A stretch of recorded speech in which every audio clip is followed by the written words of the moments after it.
ನಮಸ್ಕಾರ. ಆರೋಗ್ಯ ರಹಸ್ಯ ಕಾರ್ಯಕ್ರಮಕ್ಕೆ ನಿಮ್ಮೆಲ್ರಿಗೂ ಆತ್ಮೀಯವಾದಂತಹ ಸ್ವಾಗತ. ನಾನು ದಿವ್ಯಶ್ರೀ. ಒಂದು ಮಾತಿದೆ, ಈ ಸಮಸ್ಯೆ ಅನ್ನೋದು ಮನುಷ್ಯನಿಗೆ ಬರದೆ ಮರಕ್ಕೆ ಬಂದಿತ್ತ ಅಂತ ಹೇಳಿ. ಹೌದು, ಸಮಸ್ಯೆ ಅನ್ನೋದು ಮನುಷ್ಯನಿಗೆ ಬರಬೇಕು. ಅದಕ್ಕೆ ನಾವು ಯಾವ್ಯಾವ ರೀತಿಯ ಹೆಸರುಗಳನ್ನು ಕೊಟ್ಟಿರ್ತೀವಿ ಅನ್ನೋದು ಬಹಳ ಮುಖ್ಯ. ನೋಡಿ, ಮದುವೆ ಅಂತ ಸಂದರ್ಭದಲ್ಲಿ ಅದು ಕೇವಲ ಎರಡು ವಧುವರರ ಸಮಾಗಮ ಅಲ್ಲ, ಎರಡು ಕುಟುಂಬಗಳ ಅಲ್ಲಿ ಸಮಾಗಮ ಆಗತ್ತೆ. ಮುಂದೆ ಆ ವಂಶಾವಳಿ ಬೆಳೆಯುತ್ತೆ, ಸಂತಾನೋತ್ಪತ್ತಿ ಆಗತ್ತೆ.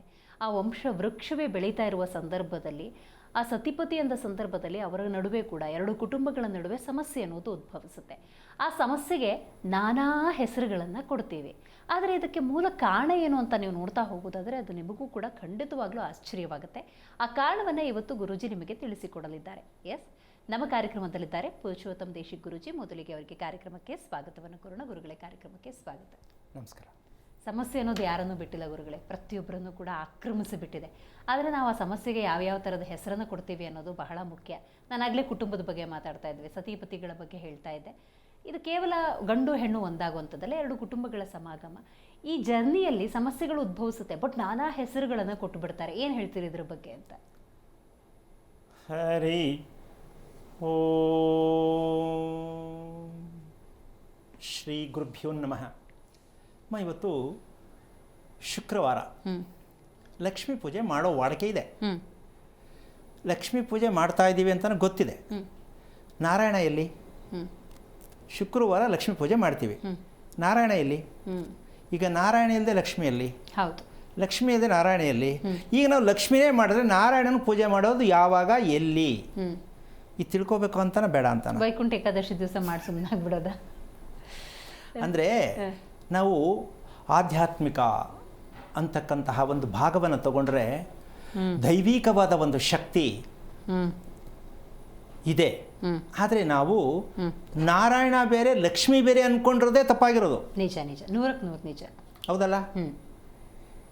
ನಾವು ಪಕ್ಕದಲ್ಲಿ ನಿಲ್ಲಿಸ್ಬಿಟ್ಟು ಮದುವೆ ಮಾಡುವಂಥ, ನಾವೆಂಗೆ ಮದುವೆ ಮಾಡ್ಕೋತೀವಿ ಹಂಗೆ ನಾರಾಯಣನ ಪಕ್ಕ ಲಕ್ಷ್ಮಿ ನಿಲ್ಲಿಸ್ತೀವಿ, ಶಿವನ ಪಕ್ಕ ಪಾರ್ವತಿ ನಿಲ್ಲಿಸ್ತೀವಿ. ಆದರೆ ಅದರ ಅರ್ಥ ನಮ್ಗೆ ಗೊತ್ತಾಗಿದೆಯಾ ಅನ್ನೋದು ಪ್ರಶ್ನೆ. ಇದು ಎರಡೂ ಒಂದೇ ಆಗಿರಬೇಕು, ಹೌದಲ್ವಾ? ಹೌದು. ನಾವು ಮಾಡೇ ಇಲ್ಲ, ನಾವೇ ಸಪ್ರೇಟ್ ಮಾಡ್ತಾ ಇದ್ದೀವಿ. ಇವಳು ಲಕ್ಷ್ಮಿ, ಇವರು ನಾರಾಯಣ, ಇವಳು ಶಿವ, ಇವರು ಪಾರ್ವತಿ. ಅಂದರೆ ನಾವು ಹಂಗೆ ಇದ್ದೀವಿ. ಅಂದರೆ ಅದರ ಅರ್ಥ ಗೊತ್ತಿಲ್ಲ, ಪೂಜೆ ಮಾಡ್ತಾ ಇದ್ದೀವಿ, ನಮ್ಮ ಅರ್ಥ ನಾವು ತಿಳ್ಕೊಂಡಿಲ್ಲ, ಸಂಸಾರ ಮಾಡ್ತಾ ಇದ್ದೀವಿ. ಹಾಗಿರಬೇಕಾದ್ರೆ ನಾರಾಯಣ ಎಲ್ಲಿರ್ತಾರೆ ಅಂತ ಪ್ರಶ್ನೆ ಹಾಕಿದ್ರೆ ಹೇಳ್ಬೋದು. ಎಲ್ಲಿರ್ತಾರೆ ನಾರಾಯಣ ಅಂದರೆ ಹೇಳ್ಬೋದಮ್ಮ. ದೇಹದ ಭಾಗದಲ್ಲಿ ನಾರಾಯಣ ಎಲ್ಲಿರ್ತಾರೆ ಅಂದರೆ ಲಕ್ಷ್ಮಿ ಅಂತಕ್ಕಂಥದ್ದು ಒಂದಿರ್ತಕ್ಕಂಥ ಒಂದು ಸತ್ಯಾಂಶದಲ್ಲಿ ನಾರಾಯಣನ ವಾಸಸ್ಥಾನ ಲಕ್ಷ್ಮಿ ಅಂದರೆ ಎಲ್ಲಿ ಅಂದರೆ ಕಣ್ಣಲ್ಲಿ. ಲಕ್ಷ್ಮಿಯ ಕಣ್ಣಲ್ಲಿ ನಾರಾಯಣ ಇರ್ತಾರೆ. ಅದಕ್ಕೆ ಪೂಜೆ ಮಾಡೋ ಹೆಂಗಸು ಶುಕ್ರವಾರ ಅರಿಶಿಣ, ಕುಂಕುಮ, ಕಣ್ಕಪ್ಪು ಇಷ್ಟು ಇದ್ದರೆ ಮಾತ್ರ ಮಹಾಲಕ್ಷ್ಮಿ ಆಗಿರ್ತಾರೆ. ಪೂಜೆ ಮಾಡೋದಕ್ಕಿಂತ ಮುಂಚೆ ಇವರು ಇದು ರೆಡಿಯಾಗಿರಬೇಕು. ಅರಿಶಿಣ, ಕುಂಕುಮ ಕಣ್ಣಿಗೆ, ಕಾಡಿಗೆ ಇಟ್ಕೊಂಡಿದ್ರೆ ಲಕ್ಷ್ಮಿ ಸ್ವರೂಪ, ನಾರಾಯಣ ಸ್ವರೂಪ ಅಂತ ಹೇಳ್ಬೋದು. ಇದನ್ನು ನಾವು ಎಷ್ಟರ ಮಟ್ಟಿಗೆ ತಿಳ್ಕೊಂಡಿದ್ದೀವಿ? ಹಾಗಿರಬೇಕಾದ್ರೆ ಈ ಕಣ್ಣಲ್ಲಿ ಅಂತಕ್ಕಂಥದ್ದು ನಾರಾಯಣನ ಸ್ವರೂಪ ಇದೆ ಅಂತ ಒಪ್ಕೊಳ್ಳೋಣ. ಎರಡನೇದು, ಯಾಕೆಂದರೆ ಆಕರ್ಷಣೆ ಅಂತಕ್ಕಂಥ ಎಲ್ಲರಿಗೂ ಗೊತ್ತಿರ್ತಕ್ಕಂಥ ವಿಷಯನೇ, ಹೌದಾ? ಕಣ್ಣಿನ ಆಕರ್ಷಣೆ ಹೆಣ್ಣಿಗೆ ತುಂಬ ಮುಖ್ಯ ಅನ್ನೋದು ಎಲ್ರಿಗೂ ಗೊತ್ತು. ಎಸ್, ಇದೆಷ್ಟು ಚೆನ್ನಾಗಿ ತಿಳ್ಕೊಂಡಿದ್ದೀವಿ. ನಂಬರ್ 2, ಎರಡನೇ ವಿಷಯ, ಲಕ್ಷ್ಮಿ ನಾರಾಯಣನ ದೇಹದಲ್ಲಿ ಎಲ್ಲಿರ್ತಾರೆ? ಹೃದಯ ಭಾಗ. ಎಸ್, ವಕ್ಷಸ್ಥಳದಲ್ಲಿ ಇರ್ತಾರೆ, ಹೌದಾ? ಹಾಗಿರಬೇಕಾದ್ರೆ ಈಗ ವಕ್ಷಸ್ಥಳದಲ್ಲಿ ಇರ್ತಕ್ಕಂಥ ಲಕ್ಷ್ಮಿ ಯಾರು ಅಂತ ಪ್ರಶ್ನೆ ಬರುತ್ತೆ. ವಕ್ಷಸ್ಥಳದಲ್ಲಿರ್ತಕ್ಕಂಥ ಲಕ್ಷ್ಮಿ ಯಾರು? ಅಷ್ಟಲಕ್ಷ್ಮಿಯರಲ್ಲಿ ಆ ಲಕ್ಷ್ಮಿ ಯಾರು? ಆ 8 ಲಕ್ಷ್ಮಿಯರಿಗೂ ಅವರೊಬ್ಬರೇ ಆಗಿರ್ತಾರೆ. ಶ್ರೀನಿವಾಸನ ನಾರಾಯಣನ ವಕ್ಷಸ್ಥಳದಲ್ಲಿರ್ತಕ್ಕಂತಹ ಸಾಕ್ಷಾತ್ ಶ್ರೀಲಕ್ಷ್ಮಿ. ಯಾವ ಲಕ್ಷ್ಮಿ? ಶ್ರೀಲಕ್ಷ್ಮಿ. ಶ್ರೀಲಕ್ಷ್ಮಿ ಈ 8 ಲಕ್ಷ್ಮಿಯರಿಗೆ ಉನ್ನತ ಸ್ಥಾನವನ್ನು, ಶಕ್ತಿಯನ್ನು ಕೊಡ್ತಕ್ಕಂಥದ್ದೇ ಶ್ರೀಲಕ್ಷ್ಮಿ. ಈಗ ನಾರಾಯಣನ ವಕ್ಷಸ್ಥಳದಲ್ಲಿ ಡಾಲರ್ ಹಾಕಿರ್ತಕ್ಕಂಥದ್ದು ಎಷ್ಟು ಜನ ನೋಡಿರ್ತಾರೋ ಇದು ಕರೆಕ್ಟಾದ ಲಕ್ಷ್ಮೀ ಪೂಜೆ ಆಗತ್ತೆ. ನಾವು ನಾರಾಯಣನ ಒಂದು ಕಳಶ, ಲಕ್ಷ್ಮಿಗೆ ಒಂದು ಕಳಶ, ಲಕ್ಷ್ಮೀ ವಿಗ್ರಹ ಒಂದು ಕಡೆ, ನಾರಾಯಣನ ವಿಗ್ರಹ ಒಂದು ಕಡೆ, ಹಿಂಗೆ ಅನ್ಕೊಂಡು ಅದು ಬೇರೆ ಇದು ಬೇರೆ, ಅದು ಬೇರೆ ಇದು ಬೇರೆ ಅಂದ್ಕೊಂಡು ನಾವೇ ಬೇರೆ, ಮನಸ್ಸೇ ಬೇರೆ, ದೇಹ ಬೇರೆ, ಹಿಂಗೆ ಅಂದ್ಕೊಂಡು ಜೀವನ ಎಲ್ಲ ಅನುಭವಿಸಿದ್ರೆ ಇದು ಯಾವಾಗ ಬುದ್ಧಿ ಬರೋದು ನಮಗೆ? ಪೂಜೆ ಮಾಡ್ತಾ ಇದ್ದೀವಿ, ಹೌದೌದು, ಇವತ್ತಿಂದ ಅಲ್ಲ, ಮಾಡ್ಕೊಂಡೇ ಬಂದಿದ್ದೀವಿ. ನಮ್ಮ ಅಪ್ಪ ಹೇಳ್ಕೊಟ್ಟ, ನಮ್ಮ ತಾತ ಹೇಳ್ಕೊಟ್ಟ, ಸರಿ, ಅರ್ಥ ಗೊತ್ತಿದೆಯಾ? ಗೊತ್ತಾಗಬೇಕು ಅಂತ ಬೇಡ ಅಂತಿಮ್ಮ. ಗೊತ್ತಾಗ್ಲಿಲ್ಲ. ನೀವೇನೇ ಮಾಡೋದು ಅರ್ಥ ಬೇಕು ತಾನೆ. ಅರ್ಥ ತಿಳ್ಕೊಳ್ಳೋದು ಯಾವಾಗ? ಹೇಳೋರು ಯಾರು? ಇದು ಯಾಕೆ ಈ ವಿಚಾರ ಇಲ್ಲಿ ಪ್ರಸ್ತಾಪ ಆಯಿತು? ಈ ಅರಿಶಿಣ ಕುಂಕುಮ ಅಂತಕ್ಕಂತಹ ವಿಚಾರ ಇಲ್ಲಿ ಯಾಕೆ ಪ್ರಸ್ತಾಪ ಆಯಿತು? ಹೆಣ್ಣಿಗೆ ಅದೆರಡು ಅತಿ ಮುಖ್ಯವಾಗಿ ಏನಕ್ಕೆ ಬೇಕು ಅಂತಂದರೆ, ಶ್ರೀದೇವಿ ಭೂದೇವಿ ಗೊತ್ತಾ? ಭೂದೇವಿ ಯಾರು? ಭೂಮಿ. ಹೆಣ್ಣಿನ ಭಾಗದಲ್ಲಿ ಹಣೆಯ ಭಾಗನೇ ಭೂದೇವಿ. ಅದಕ್ಕೆ ಸದಾ ಕುಂಕುಮವನ್ನೇ ಇರಬೇಕು, ಗಂಧನೂ ಇರಬೇಕು ಹೆಣ್ಣಿಗೆ. ಆಗ ಲಕ್ಷ್ಮೀನಾರಾಯಣ ಸ್ವರೂಪವಾಗಿರ್ತಕ್ಕಂಥ ಶಕ್ತಿ ಆ ಹೆಣ್ಣಿಗೆ ಯೋಚನೆ ಇಲ್ಲದೆ ಬದುಕುವ ಶಕ್ತಿ ಬರುತ್ತೆ. ಗಂಧ, ಕುಂಕುಮ ಇದಿದ್ದಾಗ ಅರಿಶಿಣ ಪ್ರತಿದಿನ ಬಳಸಲೇಬೇಕು. ಹೆಂಗಸು ಎಲ್ಲಿ ಬಳಸ್ತಾ ಇದ್ದೀವಿ ಯೋಚನೆ ಮಾಡಬೇಕು. ಈ ಅರಿಶಿಣ ಏನಕ್ಕೆ ಬೇಕಿಲ್ಲಿ? ಮನಸ್ಸಿನ ಚಂಚಲತೆಯನ್ನು, ಆರೋಗ್ಯ ಅಂತಕ್ಕಂಥದ್ದು ಹೆಣ್ಣಿಗೆ ಬೇಕೇ ಬೇಕು, ಅಲ್ಲ ಗಂಡಿಗೂ ಬೇಕು. ಹೆಣ್ಣಿಗೆ ಆರೋಗ್ಯ ಅನ್ನೋದು ಬಂದಾಗ ಮನಸ್ಸು ಯಾವ ಕಾರಣಕ್ಕೂ ತನ್ನದೇ ಆದ ಕ್ಲಾರಿಟಿಯಲ್ಲಿ ಅದು ಒಂದು ಸತ್ಯವನ್ನು ತೋರಿಸುತ್ತೆ. ಯಾರೋ ಹೇಳಿದ್ದಲ್ಲ ಇದು, ನೀನು ಇದನ್ನು ಮಾಡು ಒಳ್ಳೆಯದಾಗತ್ತೆ ಅಂತಾರಲ್ಲ, ಅದಲ್ಲ ಅಮ್ಮ. ಈ ತಪ್ಪು ಸಾಮಾನ್ಯವಾಗಿ 10,000 ವರ್ಷಗಳಿಂದನೂ ಇದಕ್ಕಿನ್ನೂ ಉತ್ತರ ಸಿಕ್ಕಿಲ್ಲ. 10,000 ವರ್ಷಗಳು. ಇದಾಗ್ತಾ ಆಗ್ತಾ ಕೊನೆಗೆ ಒಂದು 30 ವರ್ಷ ಆದಮೇಲೆ ಜ್ಯೋತಿಷ್ಯ ಶುರುವಾಯಿತು. ಎಷ್ಟು ವರ್ಷ ಆಯಿತು? 30 ವರ್ಷದ ಜ್ಯೋತಿಷ್ಯ ಶುರುವಾಯಿತು. ಅದು ಅಧ್ವಾನ ಆಯಿತು. ಆಮೇಲೆ 20 ವರ್ಷಕ್ಕೆ ವಾಸ್ತು ಶುರುವಾಯಿತು. ಅಂದರೆ ನಾವು ಯಾವ ಮಟ್ಟಕ್ಕೆ ಗೇಮ್ ಮಾಡ್ಕೊಂಡು ಬರ್ತಾ ಇದ್ದೀವಿ ಅಂತ. ಯಾವುದ್ರಲ್ಲೂ ಸತ್ಯ ಇಲ್ಲ. ಇದನ್ನು ಕೇಳೋದಾ? ಅಲ್ಲೂ ಸತ್ಯ ಇಲ್ಲ. ಇದನ್ನು ಕೇಳೋದಾ? ಇಲ್ಲೂ ಸತ್ಯ ಇಲ್ಲ. ನಾವು ಬದುಕೋದಾ? ಅದು ಗೊತ್ತಾಗ್ತಾ ಇಲ್ಲ. ಮತ್ತು ಬದುಕೇನಿದು? ಹೌದು ಅಲ್ಲ, ಇದು ಆಶ್ಚರ್ಯ ಅನ್ಸುತ್ತಾ? ತಿಳ್ಕೊಬೇಕು ಅನ್ಸುತ್ತಾ? ಖಂಡಿತ ಗುರುಗಳೇ. ಅಲ್ವಾ? ಸೊ ಹಾಗಿರಬೇಕಾದ್ರೆ ನಿನ್ನೆ ನಾನು ಲಲಾಟೆ ಅಂತಕ್ಕಂಥ ಪದವನ್ನು ಬಳಸ್ತೆ. ಇದು ಸಂಸ್ಕೃತವಾದ ಪದ. ಹೆಣ್ಣಿನ ಹಣೆಯ ಮಧ್ಯಭಾಗ, ಆಜ್ಞಾಚಕ್ರ ಅಂತ ನಾವೇನು ಹೇಳ್ತೀವೋ ಆ ಭಾಗಕ್ಕೆ ಯಾವ ಕಾರಣಕ್ಕೂ ಕುಂಕುಮ ಇಟ್ಟಂಥ ಹಣೆ ಭೂಮಿಗೆ ಬೆಳಿಗ್ಗೆ ಸಂಜೆ ತಾಕಿದ್ದೇ ಆದ ಪಕ್ಷದಲ್ಲಿ ಜ್ಞಾನೋದಯವಾಗ್ತಕ್ಕಂತಹ ಒಂದು ಶಕ್ತಿ ಉತ್ಪತ್ತಿಯಾಗತ್ತೆ. ಪ್ರತಿದಿನ ಹೆಣ್ಣು ಭೂಮಿಗೆ ತನ್ನ ಹಣೆಯನ್ನು ಸೋಕಿಸ್ಬೇಕು. ಆಗ ಅದು ಒಂದು ಜ್ಞಾನತ್ವ ಉದಯ ಆಗತ್ತೆ. ಈ ಜ್ಞಾನ ಅಜ್ಞಾನಕ್ಕೆ ಅರ್ಥ ಬೇಕು ನಾವು ಫಸ್ಟು. ಈಗ ಹೆಣ್ಣು ಜ್ಞಾನತ್ವ ಬೇಕಾ, ಅಜ್ಞಾನತ್ವದಲ್ಲಿರಬೇಕಾ? ಜ್ಞಾನದಲ್ಲೇ. ಈ ಜ್ಞಾನತ್ವ ಬರಬೇಕು ಅಂತಂದರೆ ಇದಕ್ಕೆ ಯಾವುದೂ ಶಾಲೆ ಕಾಲೇಜ್ ಇಲ್ಲ, ಮನೆಯೇ ಕಾಲೇಜ್ ಆಗಬೇಕು. ಹಾಗಿರಬೇಕಾದ್ರೆ ಈ ಭೂಮಿಯಲ್ಲಿರ್ತಕ್ಕಂಥ ಮಣ್ಣು, ನಾವು ಕಟ್ಟಿರುವ ಮನೆಯ ಮಣ್ಣು ಏನಿರುತ್ತೆ ಅದು ಕುಂಕುಮಕ್ಕೆ ರೀತಿಯಲ್ಲಿ ತುಂಬ ನೈಸಾಗಿರ್ತಕ್ಕಂಥ ಮಣ್ಣು ಆ ಭೂಮಿಯಲ್ಲಿ ಇದ್ದಾಗ, ಅದೇ ರೀತಿ ಕುಂಕುಮವನ್ನು ನಾವು ಹಣೆಯಲ್ಲಿ ಇಟ್ಟಾಗ ಇದೆರಡು ಸ್ಪರ್ಶ ಆದಾಗ ಆ ಹೆಣ್ಣಿಗೆ ಒಂದು ಜ್ಞಾನೋದಯ ಆಗುತ್ತೆ. ಯಾವುದು ಜ್ಞಾನೋದಯ ಅಂದರೆ ಅಪೇಕ್ಷೆ ಇಲ್ಲದ ಜೀವನ. ಇದು ಹೆಣ್ಣಿಗೆ ಬೇಕಾ ಬೇಡವಾ?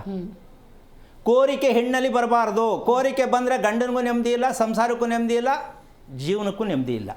ನನಗೆ ಅದೇ ಬೇಕು, ನಾನು ಗೋಬಿ ತಿನ್ನಬೇಕು, ಪಾನಿಪುರಿ ತಿನ್ನಬೇಕು, ನಾನು ಅಲ್ಲಿಗೆ ಹೋಗಬೇಕು, ಪಿಕ್ನಿಕ್ ಹೋಗಬೇಕು ಅಂದರೆ ಸಂಸಾರ ಎಷ್ಟರ ಮಟ್ಟಕ್ಕೆ ಸರಿ? ಈ ಸಮಸ್ಯೆಗೆ ಹೆಸರೇನಿಡೋದು? ಒಂದಿನದಲ್ವಲ್ಲ ಇದು. ನಿರಂತರ ಗೋಬಿ ತಿನ್ನಬೇಕು, ಅದು ಅವ್ರು ಹೇಳಿದ ಜಾಗ ಕರ್ಕೊಂಡು ಹೋಗ್ಬೇಕು. ಹೆಂಗಾಗತ್ತೆ ಇದು? ಅಲ್ಲ, ಇರೋ ಜಾಗದಲ್ಲಿ ತಿನ್ನೋದಾಗಲಿ ಈ ಸಮಸ್ಯೆಗೆ ಸರಿ ಹೋಗುತ್ತಾ? ಇದು ಮಾಡೋಕ್ಕಾಗತ್ತಾ? ಸರಿ ಮಾಡೋಕ್ಕಾಗತ್ತಾ? ಅಂದರೆ ಇದನ್ನು ಯಾಕೆ ಉದಾಹರಣೆ ಕೊಡ್ತೀನಿ ಅಂದರೆ, ತಿನ್ನೋದೇ ಅನ್ನೋದು ಮುಖ್ಯ ಅಲ್ಲ, ಬಯಕೆ. ಹೆಣ್ಣಿಗೆ ಬಯಕೆ ಇರಬಾರ್ದು ಅಂದರೆ ನಿಜಕ್ಕೂ ಹೇಳ್ತೀನಿ, ಅರಿಶಿಣ ಕುಂಕುಮ ಸೌಭಾಗ್ಯವತಿ ಅಂತ ಲೆಟ್ರಲ್ಲಿ ಇನ್ವಿಟೇಷನಲ್ಲಿ ಹಾಕ್ತಾರೆ. ಆದರೆ ಮದುವೆ ಆಗುವ ಹೆಣ್ಣಿಗೆ ಅರ್ಹತೆ ಆಗಿರಲ್ಲ. ಯಾಕೆ ಅಂದರೆ ಆಗಲ್ಲ, ಓದುವಾಗ ಅದೆಲ್ಲ ನಮ್ಗೆ ಹಾಕ್ಸಿಲ್ಲ, ನಮ್ಗೆ ಅದ್ರ ಬಗ್ಗೆ ನಂಬಿಕೆ ಇಲ್ಲ, ಅದು ಹಾಕ್ಕೊಂಡ್ರೆ ನನಗೆ ಅಲರ್ಜಿ. ಈ ಥರ ಸಮಸ್ಯೆಲಿರೋರಿಗೆ ಸಂಸಾರ ಹೇಗೆ ಚೆನ್ನಾಗಿರುತ್ತೆ? ಈಗ ಇದಕ್ಕೆ ಯಾವ ಶಾಸ್ತ್ರ ಹೇಳಿ ಮದುವೆ ಮಾಡೋದು? ಎಲ್ಲಿ ರೆಡಿ ಮಾಡ್ಬೇಕು ನಾವು? ದೇಹವನ್ನು ಸಿದ್ಧತೆ ಮಾಡ್ತಕ್ಕಂಥ ಸತ್ಯವನ್ನು ನಮಗಿನ್ನೂ ಗೊತ್ತಿಲ್ಲ. ನಾವು ಮನಸ್ಸಿಗೆ ಪ್ರಶ್ನೆ ಹಾಕೋತೀವಿ, ನನ್ನ ಮನಸ್ಸು ಕಂಟ್ರೋಲ್ ಸಿಗ್ತಾ ಇಲ್ಲ, ಏನು ಮಾಡಲಿ ನಾನು, ಆಯ್ತಾ ಇಲ್ವಲ್ಲ ಅಂತ ಈ ಪ್ರಶ್ನೆ ಹೇಳ್ತೀವಿ. ಈ ಪ್ರಶ್ನೆಗೆ ಉತ್ತರ ಯಾವುದು ಅಂತ ಕೇಳಿದ್ರೆ ದೇಹ. ನಾವು ದೇಹ ಹೇಳೋದನ್ನು ಕೇಳಿಸ್ಕೊತಾ ಇಲ್ಲ, ದೇಹಕ್ಕೆ ಬೇಕಾದನ್ನು ಕೊಡ್ತಾ ಇಲ್ಲ. ನಾವು ಮನಸ್ಸಿಗೆ ಪ್ರಶ್ನೆ ಹಾಕ್ಕೊಂಡು ಹುಡ್ಕೊಂಡು ಹೋಗ್ತಾ ಇದೀವಿ. ಆ ದೇವಸ್ಥಾನಕ್ಕೆ ಹೋದರೆ ಮನಸ್ಸು ನೆಮ್ಮದಿನ, ತಿರುಪತಿಗೆ ಹೋಗಿ ಬಂದರೆ ನೆಮ್ಮದಿನ, ಮಂತ್ರಾಲಯಕ್ಕೆ ಹೋಗಿ ಬಂದರೆ, ಎಲ್ಲಿಗ್ರಿ ಹೋಗ್ತೀರಾ? ಮತ್ತೆ ಮನೆಗೆ ಬರೋದು ನೀವು. ಹೌದು. ಅಲ್ಲಿ ಹೋಗಿ ದುಡ್ಡು ಖರ್ಚು ಮಾಡಿಕೊಂಡು ಸಮಯ ವ್ಯರ್ಥ ಮಾಡಿಕೊಂಡು, ಅಂದರೆ ದೇವಸ್ಥಾನಕ್ಕೆ ಹೋಗೋ ಸಮಯ ವ್ಯರ್ಥ ಅಂತ ನಾನು ಹೇಳ್ತಿಲ್ಲ, ಹೋಗ್ಬೇಕು, ಹೋಗಿ ಏನು ತಂದ್ರಿ ಅಲ್ಲಿಂದ? ಏನೂ ಇಲ್ಲ, ಮಾಮೂಲಿ ಹಾಗೇ ಇದ್ರಿ, ಮತ್ತೆ ಯಾಕೆ ಹೋದ್ರಿ? ಈಗ ಅವ್ನು ಬೈತಾನೆ, ನಿನ್ನ ಮಾತು ಕಟ್ಕೊಂಡು ನಾನು ಸಾಲ ಮಾಡ್ಕೊಂಡು ನನ್ನ ಫ್ರೆಂಡ್ ಹತ್ರ ದುಡ್ಡು ಇಸ್ಕೊಂಡು ಎಲ್ಲಿ ಮಾಡಲಿ ಈಗ ಅಂತ ಬೆಳಗ್ಗೆ ಜಗಳ. ಸೊ ಸಮಸ್ಯೆ ಶುರುನಾ. ಹೌದು. ದೇವ್ರಿಗೆ ಹೋಗಿದ್ದು ಜಗಳ ಇಲ್ಲ ಆಯಿತು, ಅದನ್ನು ತೆಗೆದು ದೇವ್ರ ಮೇಲೆ ಹಾಕ್ತಾರೆ. ನಾನು ಅಯ್ಯಪ್ಪನಿಗೆ ಹೋಗಿ ಬಂದೆ, ಅಯ್ಯಪ್ಪನ ಸಾಲ ತೀರಿಸಿಲ್ಲ ಅಂತಾನೆ. ಎಲ್ಲ ದೇವರಿಗೆ ಒರೆಸೋದು ನಾವು. ಹೌದು. ಆದರೆ ಇದೆಲ್ಲವೂ ಯಾವತ್ತೂ ನಮಗೆ ಜ್ಞಾನ ತೆರೆಯುತ್ತೆ ಅಂತಕ್ಕಂತಹ ಒಂದು ಲೆಕ್ಕಾಚಾರಕ್ಕೆ ಆ ಹೆಣ್ಣಿಗೆ ಹಣೆಯ ಭಾಗವನ್ನು ಭೂಮಿಗೆ ತಾಕಿಸ್ತಕ್ಕಂಥ ವಿಚಾರದಲ್ಲಿ ಪಕ್ಕದಲ್ಲಿ ಗಂಡು ಇರಲೇಬೇಕಲ್ಲ. ಹೌದು. ಅವನಿಗೂ ಜ್ಞಾನ ಆಗಬೇಕಲ್ಲ, ಅವನಿಗೂ ಅಪೇಕ್ಷೆ ಇರುತ್ತಲ್ಲ. ಏನು ಅಪೇಕ್ಷೆ ಅವನಿಗೆ? ನನ್ನ ಹೆಂಡ್ತಿ ನನ್ನ ಕಣ್ಗೆ ಹಿಂಗೆ ಕಾಣಿಸ್ಬೇಕು, ನನ್ನ ಹೆಂಡ್ತಿ ನನಗೆ ಹಿಂಗೆ ನಡ್ಕೋಬೇಕು. ಈಗ ಅದಕ್ಕೆ ಸಾಧ್ಯ ಇಲ್ಲ. ಅವನು ಇಷ್ಟದಂಗೆ ನಡ್ಕೊಳಕ್ಕಾಗಲ್ಲ. ಆಗತ್ತಾ? ಇಲ್ಲ. ಏನೋ ಒಂದಿನ ಅಕಸ್ಮಾತ್ ಆಗಬಹುದೇನೋ, ಒಂದು ವಾರ ಇರ್ಬೋದೇನೋ ವಸ್ತ್ರಲ್ಲಿ, ಆಮೇಲೆ ಆಗಲ್ಲ. ಯಾಕೆ ಆಟ ತಡ್ಕೊಳಕ್ಕೆ ಆಗಲ್ಲ, ಆಗುತ್ತೆ, ಉಲ್ಟಾ ಆಗ್ಬಿಡುತ್ತೆ ಪಿಕ್ಚರು. ಹೌದು. ಅಂದರೆ ಅರ್ಥ ಆಗಲಿ ಅಂತ ಈ ಮಾತು ಹೇಳ್ತಾ ಇದ್ದೀನಿ. ಅಪೇಕ್ಷೆ ತಪ್ಪು ಅಂತಲ್ಲ, ಆದರೆ ಅಪೇಕ್ಷೆ ತಪ್ಪಲ್ಲ. ಅಪೇಕ್ಷೆಯನ್ನು ನಾವು ಯಾವ ಕಾರಣಕ್ಕೂ ಜ್ಞಾನತ್ವವಾಗಿ ತಿರುಗಿಕೊಂಡಾಗ ನಮಗೆ ಪೂಜೆ ಮಾಡಬೇಕಾದ್ರೂ ಅಪೇಕ್ಷೆಯಿಂದ ಯಾವುದೇ ಪೂಜೆ ಮಾಡಿದ್ರೆ ನಮಗೆ ಫಲ ಲಭಿಸಲ್ಲ. ನನ್ನ ಮಗನಿಗೆ ಒಳ್ಳೆ ಮಾರ್ಕ್ಸ್ ಬರಲಿ, ಪೂಜೆ ಇಲ್ಲ. ನನ್ನ ಗಂಡನಿಗೆ ಒಳ್ಳೆ ಬುದ್ಧಿ ಬರಲಿ, ಪೂಜೆ ಇಲ್ಲ. ನಾವು ದೇವ್ರ ಹತ್ರ ಬೇಡಿಕೆ ಇಟ್ಟು ಇಟ್ಟು ಇಟ್ಟು ಅಜ್ಞಾನತ್ವದಲ್ಲೇ ಇದ್ದೀವಿ. ಅಂದರೆ ಆಸೆ ಜಾಸ್ತಿ ಆಗ್ತಾ ಹೋಗುತ್ತೆ, ಇದೇ ಅಜ್ಞಾನ. ಆಸೆ ಇಲ್ಲದೆ ಬದುಕು ಅನ್ನೋದು ಬೇಕು ಅಂದರೆ ಇದೇ ಜ್ಞಾನ. ಹಾಗಿದ್ದ ಮೇಲೆ ಜ್ಞಾನವಂತರ ಆಗ್ಬಿಟ್ರೆ ನಮಗೇನು ಹಂಗಾದ್ರೆ ಏನು ಆಸೆ ಅನ್ನೋದು ಬೇಡವಾ? ಈ ಪ್ರಶ್ನೆ ಬರುತ್ತೆ. ಈ ಆಸೆ ಅಂತಕ್ಕಂಥದ್ದು ಯಾವ್ಯಾವ ಸಮಯಕ್ಕೆ ಏನೇನು ಸಿಗಬೇಕೋ ಅದು ಸಿಕ್ಕೇ ಸಿಗುತ್ತೆ. ನೀವು ಹುಡ್ಕೋದನ್ನ ಬಿಟ್ಟರೆ, ನಾವು ಹುಡ್ಕಕ್ಕೆ ಹೋದಾಗಲೇ ನಮಗೆ ಸಮಸ್ಯೆ ಜಾಸ್ತಿ ಆಗೋದು. ಎಲ್ಲಿ ಸಿಗುತ್ತೆ? ಹೌದಲ್ಲ? ಅದು ನಿಮ್ಮ ಹತ್ರನೇ ಸಿಗಬೇಕು. ಅದನ್ನೇ ಜ್ಞಾನ ಅನ್ನೋದು. ಖಂಡಿತ ಗುರುಗಳ ಇದ್ರ ಬಗ್ಗೆ ಮಾತಾಡ್ತೀನಿ. ಲಕ್ಷ್ಮಿ ಅಂತ ಕರೆ ಮಾಡಿದ್ದಾರೆ ಕುಂದಾಪುರದಿಂದ. ನಮಸ್ಕಾರ ಲಕ್ಷ್ಮಿ ಅವರೇ. ಹಲೋ ಲಕ್ಷ್ಮಿ ಅವರೇ ನಮಸ್ಕಾರ. ನಮಸ್ಕಾರ. ಓಕೆ, ನಿಮ್ಮ ನಕ್ಷತ್ರ ತಿಳಿಸ್ಕೊಡ್ತೀರಾ? ಅದೇ ಅಶ್ವಿನಿ ನಕ್ಷತ್ರ, ನನ್ನ ಮಗಂದು. ಮಗಂದ? ಓಕೆ, ಮಗನ ಹೆಸರು? ಮಗನ ಹೆಸರು ಸುಧೀರ್. ಓಕೆ, ಗುರುಗಳಿದ್ದಾರೆ, ಮಾತಾಡಿ. ಹಲೋ. ಹಲೋ, ನಮಸ್ತೆ ಗುರುಜಿ. ನಾರಾಯಣ, ಇದು ಹೇಳಕ್ಕೇನೆ ತಡವರಿಸ್ತಾ ಇದ್ದೀರಲ್ಲ, ಯಾಕೆ? ಹೇಳಿ ಹೇಳಿ ಹೇಳಿ. ಏನಾಗಬೇಕಿತ್ತು ಮಗನ ಬಗ್ಗೆ? ಮಗನ ಬಗ್ಗೆ, ಮಗನ ಹೆಸರು ಸುಧೀರ್. ಗೊತ್ತಾಯ್ತು. ಏನಾಗಬೇಕು? ಅದೇ ಟಿವಿ ನೋಡ್ಕೊಂಡು ಮಾತಾಡ್ಬೇಡಿ. ಉದ್ಯೋಗದ ಬಗ್ಗೆ. ಉದ್ಯೋಗ ಯಾವಾಗ್ಲೂ ಸ್ವಲ್ಪ ಸರಿ ಇರುದಿಲ್ಲ. ಎಷ್ಟು ವಯಸ್ಸು ಅವನಿಗೆ? 41 ವರ್ಷ ಇವಾಗ. ಮದುವೆಯಾಗಿ ಎಷ್ಟು ವರ್ಷ ಆಯಿತು? ಮದುವೆಯಾಗಿ 13ನೇ ವರ್ಷ. ಓಕೆ, ಮದುವೆ ಜೀವನ ಹೇಗಿದೆ ಮಗಂದು? ಅದೇ ಮದುವೆ ಜೀವನ ಸ್ವಲ್ಪ ಸರಿ ಇಲ್ಲ. ಸರಿ ಇಲ್ಲ ಅಂದ್ರೆ ಅವ್ರು ಹೆಂಡತಿ ಅಲ್ಲಿ ಮನೆಗೆ ಹೋಗಿದ್ದ, ಮನೆಯಲ್ಲಿದ್ದಾಳೆ. ಮನೆಯಲ್ಲಿ ಅಂದ್ರೆ ಬರ್ತೀನಿ, ಜಗಳ ಮಾಡ್ಕೊಂಡು ಹೋಗಿಲ್ಲ, ಹಾಗೆ ಇದ್ದಾರೆ, ಅಲ್ಲೇ ಇದ್ದಾರೆ ಇವಾಗ. ಅಂದ್ರೆ ತವ್ರ ಮನೇಲಿ ಸೊಸೆ ತವ್ರ ಮನೇಲಿ ಇದ್ದಾಳೆ? ಹೌದೌದು. ನಿಮ್ಮ ಮಗ ನಿಮ್ಮಲ್ಲಿದ್ದಾನೆ? ನಮ್ಮನೇಲಿದ್ದಾನೆ ಅಂದ್ರೆ ಹೋಗಿ ಬರ್ತಾ ಇರ್ತಾನೆ. ಸಾಕು ಬಿಡಿ, ಹೆಂಗೋ ಇರ್ಲಿ ಒಂದ್ ಕಡೆ. ಅದೇ ಹೋಗಿ ಬರ್ತಾ ಇರ್ತಾನೆ. ಮತ್ತೆ ಅಲ್ಲಿ ಸ್ವಲ್ಪ ಮಾತುಗಳಿಂದ ಪ್ರಾಬ್ಲಮ್ ಆಗಿತ್ತು. ಅದಕ್ಕೋಸ್ಕರ ಏನಕ್ಕೆ ಬಂತೋ ಏನೋ ಗೊತ್ತಿಲ್ಲ. ಓಕೆ, ನೀವೇನು ಓದಿದ್ದೀರಾ? ನಾನು 7ನೇ ಕ್ಲಾಸ್ ಹೋಗಿದ್ದೀನಿ. ನಿಮ್ಮ ಮನೆ ಎಷ್ಟು ವರ್ಷದ್ದು? ನಮ್ದು 15 ವರ್ಷ ಆಯ್ತು ಕಟ್ಸಿ. ಯಾರ್ದು ಪ್ಲಾನ್ ಇದು? ನಿಮ್ಮ ಯಜಮಾನ್ರದ, ಇಂಜಿನಿಯರ್ದ, ಪುರೋಹಿತರದ, ಮೇಸ್ರಿದ, ಯಾರ್ದು? ನಾವು ಇಂಜಿನಿಯರ್ದು ಮತ್ತೆ ಪುರೋಹಿತರ ಕೇಳಿದ್ದೀವಿ. ಮನೆ ಕಟ್ಟೋ ಯೋಗ ಇದೆ ಅಂತ ಹೇಳಿದ್ದು. ಕಟ್ಟಿದ್ದೀವಿ. ಮನೆ ಕಟ್ಟದ ಮೇಲೆ ಯೋಗ ಚೆನ್ನಾಗಾಯ್ತಾ, ಯೋಗ ಕಮ್ಮಿ ಆಯ್ತಾ? ಮನೆ ಕಟ್ಟದ ಮೇಲೆ ನೀವು ಗಮನಿಸ್ದಂಗೆ ಯಾವ ಥರ ಅನ್ನಿಸ್ತು? ಏನು ಪ್ರಾಬ್ಲಮ್ ಇಲ್ಲ, ಮನೆಯಿಂದ ಏನು ಪ್ರಾಬ್ಲಮ್ ಇಲ್ಲ. ಅಲ್ಲ, ಈಗ ನಿಮ್ಮ ಮಗ ಸೊಸೆನ ಪ್ರಾಬ್ಲಮ್ ಏನದು? ಅವಳೆಲ್ಲೇ ಇದ್ದಿದ್ಲು. ಅಲ್ಲ, ಒಂದ್ ನಿಮಿಷ ನೀವು 1, 2 ಅಂತ ಹೇಳ್ಕೊಂಡು ಹೋಗ್ಬೇಕು. 1 ಅಂದ್ಬಿಟ್ಟು 80 ಅಂತ ಹೇಳಕ್ಕಾಗಲ್ಲ. ಈಗ ನಿಮ್ಮ ಮಗ ಏನು ಮಾಡೋದು? ಅತ್ತೆ ಮನೆಗೆ ಹೋಗಿ ಸೇರ್ಕೊಳ್ಳೋದಾ, ಅಥವಾ ನಿಮ್ಮ ಮನೇಲೇ ಇರೋದಾ, ಅಥವಾ ಹೋಗಿ ಬರ್ತಾ ಇರೋದಾ, ಅಥವಾ ಜೊತೆಯಲ್ಲಿ ಇರೋದಾ, ಹೆಂಡತಿ ಮಾತು ಕೇಳೋದಾ, ತಾಯಿ ಹತ್ರ ಇರೋದಾ? ಇದು ಸಮಸ್ಯೆ ಅಲ್ವಾ? ಸಮಸ್ಯೆನೆ, ತಾಯಿ ಹತ್ರನೇ ಇಲ್ಲ. ಒಂದು ನಿಮಿಷ ಅಮ್ಮ, ಕೇಳಿಸ್ಕೊಳ್ಳಿ. ಏನು ಇಲ್ಲ ಅಂತೀರಾ, ಹೇಳಿದ್ಮೇಲೆ ಸಮಸ್ಯೆನೇ ಅಂತೀರಾ ಅಲ್ವಾ? ಓಕೆ, ಈಗ ವಿಷಯಕ್ಕೆ ಬರೋಣ. ನಿಮ್ಮ ಮನೆಯ ಬಾಗಿಲು ಯಾವ ದಿಕ್ಕಿಗಿದೆ? ಪೂರ್ವ. ರಸ್ತೆ ಯಾವುದು? ರಸ್ತೆ ಇದು ಪೂರ್ವ ದಿಕ್ಕೆ. ನೀವು ಮೆಟ್ಲೆಲ್ಲ ದಕ್ಷಿಣ ದಿಕ್ಕು. ದಕ್ಷಿಣ. ರಸ್ತೆ ದಕ್ಷಿಣಕ್ಕಿದೆ. ಹೌದು. ಓಕೆ, ಮನೆ ಬಾಗಿಲು ಪೂರ್ವಕ್ಕೆ ಇಟ್ಟಿದ್ದೀರಾ? ಪೂರ್ವಕ್ಕೆ ಇಟ್ಟಿದ್ದೀವಿ. ಇದು ಯಾರು ಪುರೋಹಿತರು ಹೇಳಿದ್ದ ಪೂರ್ವಕ್ಕಿಡಿ ಅಂತ? ಇಲ್ಲ, ಪುರೋಹಿತರು ಹೇಳಿದ್ದಲ್ಲ. ನಾವು ಇದು ಕಟ್ಸುವಾಗ ಅವ್ರ ಮೇಸ್ತ್ರಿಗಳೇ ಇಟ್ಟಿದ್ವಿ. ಓಕೆ, ಎಷ್ಟು ಜನ ನೋಡಿ ಅದಕ್ಕೆ? ಡೈರೆಕ್ಷನ್ನು. ಮೇಸ್ರಿದು ಒಂದು, ಪುರೋಹಿತರದ್ದು ಒಂದು, ನಿಮ್ಮದೊಂದು, ಇಷ್ಟು ಸೇರಿ ಚೌಚೌಬಾತಾಗಿ ಅದು ಮೊಸರನ್ನ ಆಗ್ಬಿಡುತ್ತೆ. ಇರಲಿ, ಈಗ ನಿಮ್ಮ ಮನೇಲಿ ಗಂಡಸರು ಅಂತ ನಿಮ್ಮ ಮಗ ಮತ್ತು ಇನ್ಯಾರಿದ್ದಾರೆ? ನಮ್ಮ ಯಜಮಾನ್ರು ಇದ್ದಾರೆ. ಇಬ್ಬರೇನಾ? ಇಬ್ರೆ. ಓಕೆ.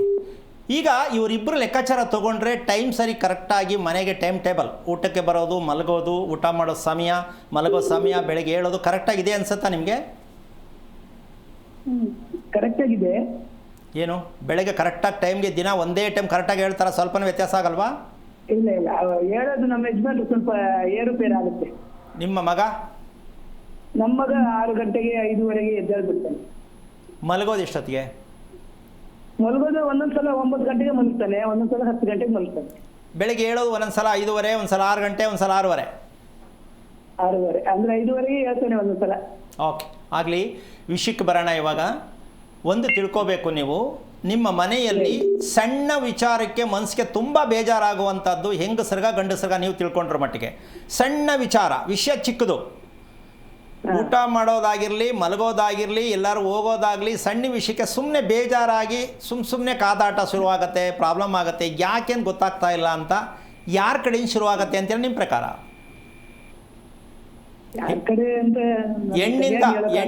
ಹೆಣ್ಣಿಂದ ಶುರುವಾಗುತ್ತಾ ಗಂಡಿಂದ ಶುರುವಾಗುತ್ತಾ ಅಂತ ಕೇಳ್ತೀನಿ. ಗಂಡಿಂದನೇ ಶುರುವಾಗುತ್ತೆ ಒಂದೊಂದ್ಸಲ. ಇದಕ್ಕೆ ಕಾರಣ ಏನು ಅಂತ ತಿಳ್ಕೊಳ್ಳಿ. ಫಸ್ಟ್ ಹೇಳ್ತೀನಿ, ನಿಮ್ಮ ಸೊಸೆದು ತಪ್ಪಲ್ಲ. ನೀವು ಮನೆ ಕಟ್ಟೋಳಕ್ಕೆ ಸೈಟ್ ಆರಿಸ್ಕೊಂಡ್ರಲ್ಲ, ಅವತ್ತೇ ಶುರು ಆಯಿತು ನಿಮ್ಮ ಮನೆಯಲ್ಲಿ ಕಾದಾಟ, ಹೋರಾಟದ ಜೀವನ ಅಂತ ನಿಮಗೆ ಗೊತ್ತಿಲ್ವಲ್ಲ? ಗೊತ್ತಿಲ್ಲ. ವಾಸ ಮಾಡಕ್ಕೆ ಮನೆ ಕಟ್ಟಬೇಕು ಅಂತಾನೆ ಎಲ್ಲರೂ ಕಟ್ತಿರೋದು. ಅಪ್ರಾಣೆ ವಾಸ ಮಾಡಕ್ಕೆ ಮನೆ ಕಟ್ತೀವಿ ಅಂತ ನಮ್ಮ ದೇಶದಲ್ಲಿ 99 ಜನಕ್ಕೆ ಗೊತ್ತಿಲ್ಲ. ವಾಸ ಮಾಡೋಕ್ಕೆ ಅಂತ ಕಟ್ತಾರೆ, ಹುಚ್ಚಾಸ್ಪತ್ರೆ ಆಗತ್ತೆ ಅಂತ ಆಮೇಲೆ ಗೊತ್ತಾಗತ್ತೆ ಯಾಕಿದು ಒಬ್ಬೊಬ್ಬರು ಒಂದೊಂದು ಥರ ಆಡ್ತೀವಲ್ಲ ಅಂತ ಅನ್ಕೋತಾರೆ. ಯಾರು ಹೇಳಲ್ಲ. ಈ ಸತ್ಯ ಅರ್ಥ ಮಾಡಿಕೊಂಡ್ರೆ, ಯಾಕೆಂದರೆ ವಿಚ್ಛೇದನಕ್ಕೆ ಹೋಗ್ತಕ್ಕಂಥ ಸಮಯ ದೂರ ಏನಿಲ್ಲ, ಒಂದಲ್ಲ ಒಂದು ದಿನ ವಿಚ್ಛೇದನಕ್ಕೆ ಹೋಗುತ್ತೆ. ಇದನ್ನು ನೀವು ಸಫರ್ ಮಾಡಿ ಫೇಸ್ ಮಾಡಬೇಕಾಗತ್ತೆ. ಕಾರಣ, ಯಾವ ಮನೆಯಲ್ಲಿ ದಕ್ಷಿಣದ ರಸ್ತೆ ಇರ್ತಕ್ಕಂಥ ಜಾಗದಲ್ಲಿ ಮನೆಯನ್ನು ಕಟ್ತಾರೋ, ಪೂರ್ವಕ್ಕಾರು ಇಟ್ಕೊಳ್ಳಿ, ಉತ್ತರಕ್ಕಾರು ಇಟ್ಕೊಳ್ಳಿ, ಎಲ್ಲೆಲ್ಲಾರು ಇಟ್ಕೊಳ್ಳಿ, ಇದು ಪುರೋಹಿತರು ಮ್ಯಾಜಿಕ್ಕು. ಅಲ್ಲಿ ಇಟ್ಕೊಂಡ್ರೆ ಒಳ್ಳೆಯದು, ನಿನ್ನ ಹೆಸರು ಬರೀ ಕಿಲ್ಲಿ ಇಟ್ಕೊಂಡ್ರೆ ಒಳ್ಳೆಯದು, ಇದು ಮ್ಯಾಜಿಕ್ ಅವ್ರದ್ದು. ಹೆಸರು ಬಲಕ್ಕೆ ಬಾಗಿಲಿಡೋದು, ಹೆಸರು ಬಲಕ್ಕೆ ಮದುವೆ ಮಾಡ್ಕೊಳ್ಳೋದು ಇಲ್ಲವೇ ಇಲ್ಲ ಪ್ರಪಂಚದಲ್ಲಿ. ಆದರೂ ಅವ್ರು ಹೇಳೋದು ಬಿಟ್ಟಿಲ್ಲ, ನಾವು ಕೇಳೋದು ಬಿಟ್ಟಿಲ್ಲ. ತಪ್ಪು ಯಾರ್ದು ಯೋಚನೆ ಮಾಡಿ. ಯಾರನ್ನು ಕೇಳಿ ಮನೆ ಕಟ್ಟೋದನ್ನ ಮೊದಲು ನಿಲ್ಲಿಸಬೇಕು. ಒಂದು. ಎರಡನೇದಾಗಿ, ಹೆಂಗಸರಿಗೆ ಅನಾರೋಗ್ಯ ಯೋಚನೆ ಮಾಡ್ತಕ್ಕಂಥದ್ದು ಹೆಂಗಸರು ಕೂತ್ಕೋಬೇಕು ಈ ಮನೆಯಲ್ಲಿ. ಗಂಡಸರು ಶ್ರಮಕ್ಕೆ ತಕ್ಕ ಫಲ ಇಲ್ಲದೆ ಅವರು ಹೋರಾಡ್ತಾ ಇರಬೇಕು. ಅಲ್ಲಿಗೆ ಹೋದೆ, ಇಲ್ಲಿಗೆ ಹೋದೆ, ಅಲ್ಲಿ ಬಂದೆ, ನಷ್ಟ ಆಯಿತು, ದುಡ್ಡು ಸಿಗ್ತಾ ಇಲ್ಲ, ಒಳ್ಳೇದಾಗ್ತಾ ಇಲ್ಲ. ಅವ್ರದ್ದು. ನಮ್ಮ ಮನೇಲಿ ಯಾಕೋ ಗಂಡಸರಿಗೆ ವ್ಯವಹಾರ ಸರಿ ಹೋಗ್ತಾ ಇಲ್ಲ, ನೆಮ್ಮದಿ ಇಲ್ಲ ಅಂತ ನಿಮ್ಮ ಹೆಂಗಸರದ್ದು ಯೋಚನೆ. ಅಂದರೆ BP ಬರ್ಸ್ಕೊಳ್ಳೋಕ್ಕೆ ಏನು ಬೇಕು ಅಂದರೆ, ನಿಮ್ಮ ಮನೆಯ ಲಕ್ಷಣದಲ್ಲಿ BP ಬರ್ಸ್ಕೊಳ್ಳೋಕ್ಕೆ, ಯೋಚನೆ ಮಾಡೋಕ್ಕೆ, ಸ್ಟೇಷನ್ನು ಕೋರ್ಟ್ಗೆ ಅಲಿಯೋದಕ್ಕೆ ನೀವು ರೆಡಿ ಮಾಡಿ ಮನೆ ಕಟ್ಕೊಂಡಿದ್ದೀರಾ. ಹಾಗಂತ ಮನೆ ತಪ್ಪು ಅಂತ ಅಲ್ಲ, ಕಟ್ಟಿರುವ ರೀತಿ, ದಕ್ಷಿಣದ ರಸ್ತೆಗೆ ದಕ್ಷಿಣದ ಬಾಗಿಲಿಡಬೇಕು ಅಂತಕ್ಕಂಥ ಸತ್ಯ ಯಾರಿಗೂ ಗೊತ್ತಿಲ್ವಲ್ಲ. ಏನು ಮಾಡೋಣ, ಸ್ವಲ್ಪ ಯೋಚನೆ ಮಾಡಿ. ಮುಖ ಇರತಕ್ಕಂಥದ್ದು ಒಂದು ಕಡೆ, ಕಣ್ಣು ತೊಗೊಂಡೋಗಿ ತಲೆ ಹಿಂದಕ್ಕೆ ಇಟ್ಟಿದ್ದೀರಾ, ಯಾಕೆ ತಿರುಗಬೇಕು ನಾವು ಅಂತ. ಆ ಥರ ಈ ಕಿತ್ತೋದ ವಿಷಯ ಹೇಳ್ತಕ್ಕಂಥ ಇವತ್ತಿನ ಈ ಒಂದು ಹೇಳ್ತಕ್ಕಂಥವ್ರಿಗೆ ನೀವು ತೀರ್ಮಾನ ಮಾಡಬೇಕು, ನಾವು ಯಾರ ಹತ್ರ ವಿಷಯ ಕೇಳಬೇಕಂತ. ಶಾಸ್ತ್ರ ಹೇಳೋರ ಹತ್ರ, ಜ್ಯೋತಿಷಿಗಳ ಹತ್ರ ಹೋಗ್ಬಿಟ್ಟು ಮನೆ ಕಟ್ಟೋದು ಕೇಳ್ತೀನಿ ಅಂತಂದರೆ ಎಷ್ಟರ ಮಟ್ಟಕ್ಕೆ ಅವ್ರಿಗೆ ಗೊತ್ತು ಮನೆ ಕಟ್ಟೋದು? ಪ್ರಪಂಚದ ಇತಿಹಾಸದಲ್ಲಿ ಯಾರು ಆ ರೀತಿಯವ್ರು ಇದ್ದಾರಾ? ಜ್ಯೋತಿಷಿಗಳು, ಶಾಸ್ತ್ರ ಹೇಳೋರು ಇರ್ಬೋದು, ಪುರೋಹಿತರು ಇರ್ಬೋದು, ಯಾರೇ ಆಗಿರ್ಬೋದು. ಮನೆಗೂ ಅವ್ರಿಗೂ ಸಂಬಂಧ ಇದೆಯಾ? ಆ ಶಾಸ್ತ್ರ ಯಾವುದೇ ಕಾರಣಕ್ಕೂ ಇಲ್ಲ. ಅದು ಇದನ್ನು ನೀವು ತಿಳ್ಕೊಂಡಿದ್ದಕ್ಕೆ ಈಗ ಖುಷಿ ಆಯಿತು ಅಂತೀರಾ, ಬೇಜಾರು ಅಂತೀರಾ? ಬೇಜಾರೇನಿಲ್ಲ, ಖುಷಿ ಆಯಿತು. ಈಗ ನೀವು ಮಾಡಬೇಕಾದ ಕೆಲಸ ಏನಪ್ಪ ಅಂದರೆ, ನಿಮ್ಮ ಸೊಸೆ ಮೇಲೆ ನೀವು ಕಂಪ್ಲೇಂಟ್ ಹೇಳೋಂಗಿಲ್ಲ.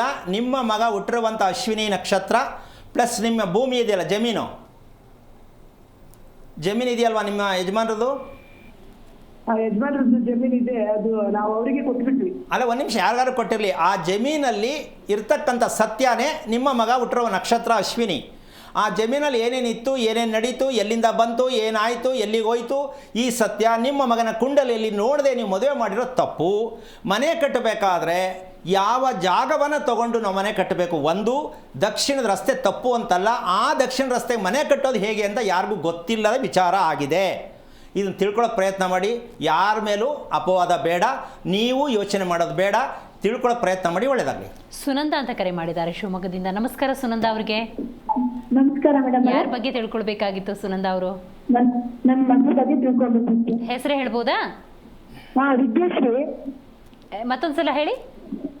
ವಿದ್ಯಾಶ್ರೀ ರುದ್ರಶ್ರೀ. ವಿದ್ಯಾ ವಿದ್ಯಾ. ಓಕೆ. ನಕ್ಷತ್ರ ಗೊತ್ತಿದೆಯಾ? ರೋಹಿಣಿ ನಕ್ಷತ್ರ. ಓಕೆ, ಗುರುಗಳಿದ್ದಾರೆ, ಮಾತಾಡಿ. ಹಲೋ, ನಮಸ್ತೆ ಗುರುಗಳೇ. ನಾರಾಯಣ. ಹೇಳಿ, ಎಷ್ಟು ವಯಸ್ಸು? ಅವಳಿಗೆ 22 23 ನಡೀತಾ ಇದೆ. ಓಕೆ, ಏನಾಗಬೇಕಿತ್ತು? ಮದುವೆ ಮಾಡಿಸ್ಬೇಕಂತ ಇದ್ದ. ಆರೋಗ್ಯ ಎಲ್ಲ ಚೆನ್ನಾಗಿದೆಯಾ? ಆರೋಗ್ಯ ಸರಿ ಇಲ್ಲ. ಮಂತ್ಲಿ ಆಗ್ತಕ್ಕಂಥದ್ದು ಡೇಟ್ ಕರೆಕ್ಟ್ ಇದೆಯಾ? ಕರೆಕ್ಟಾಗಿ 2 ತಿಂಗಳಿಗೆ ಒಂದ್ಸತಿ ಹಾಕ್ತಾಳೆ. ನಾನು ಕೇಳೋದಕ್ಕೆ ನೀವೇನೇನು ಹೇಳ್ತಿರಲ್ಲ. ಡೇಟ್ ಬೈ ಕರೆಕ್ಟಾಗಿ ತಿಂಗಳು ರಜಾ ಕರೆಕ್ಟ್ ಆಗ್ತದಾ, ವ್ಯತ್ಯಾಸ ಆಗತ್ತಾ ಅಂತ ಕೇಳಿದೆ. ವ್ಯತ್ಯಾಸ ಆಗ್ತೈತೆ. ಇದನ್ನು ತಿಳ್ಕೊಳ್ಳದೆ ನೀವು 19, 21 ವರ್ಷದ ಮಗಳು ಬೆಳೆಸ್ತಾ ಇದ್ದೀರಾ ಅಂದರೆ ಇದು ಸರಿಗಿರಬೇಕು ಅಂತನಾ, ಯಾವಾಗ ಅಂದ್ರೆ ಅವಾಗ ಆಗಬೇಕು ಅಂತನಾ? ಗೊತ್ತಿಲ್ಲ ನಮಗೆ. ಇನ್ನೇನು ಗೊತ್ತು? ಅಲ್ಲ ರೀ, ಗೊತ್ತಿಲ್ಲ ಅಂತ ಇಷ್ಟು ಸರಿಸಾಗಿ ಹೇಳ್ತಾರೆ, ಮತ್ತು ಮಕ್ಳಾಕೆ ಮಾಡ್ಕೊಂಡಿದ್ದು? ಗೊತ್ತಿಲ್ಲದೆ ಮದುವೆ, ಗೊತ್ತಿಲ್ಲದೆ ಮಕ್ಕಳು, ಗೊತ್ತಿಲ್ಲದೆ ಬೆಳೆಸೋದು, ಆಮೇಲೆ ನೀವು ಮಾಡ್ಕೊಂಡ್ರೋ ಫಜಿತಿಗೆ ಅದಕ್ಕೊಂದು ಮದುವೆ ಅಂತ ಮಾಡಿ ತಳ್ಳಕ್ಕೆ ನೋಡ್ತಾ ಇದ್ದೀರಾ. ಮದುವೆ ಮಾಡಿ ತಳ್ಳಿಬಿಡ್ಬೇಕಾ, ಮದುವೆ ಮಾಡಿ ಒಳ್ಳೇದಾಗಬೇಕಾ? ಒಳ್ಳೇದಾಗ್ಬೇಕು. ಇನ್ನು ನೀವು ತಿಳ್ಕೊಂಡೇ ಇಲ್ವಲ್ಲ ಒಳ್ಳೇದಾಗಕ್ಕೆ. ಹೆಣ್ಣು ನೆಮ್ಮದಿಯಾಗಿರ್ಬೇಕಾ ಬೇಡವಾ?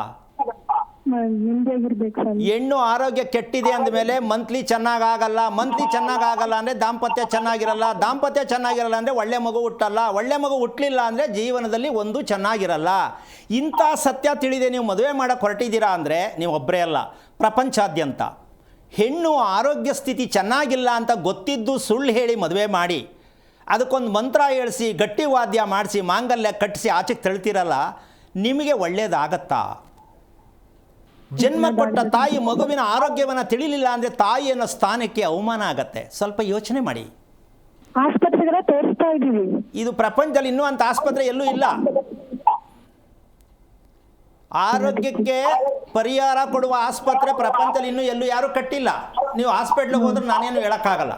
ಒಂದು ತಿಳ್ಕೋಬೇಕು, ಊಟ ಮಾಡ್ತಕ್ಕಂಥ ಕ್ರಮವನ್ನು ತಪ್ಪಿರುವ ಕಾರಣ, ನಿದ್ದೆ ಮಾಡುವ ಕ್ರಮವನ್ನು ತಪ್ಪಿರುವ ಕಾರಣವೇ ಪ್ರತಿ ಹೆಣ್ಣಿಗೂ ಈ ಸಮಸ್ಯೆ ಇರುತ್ತೆ.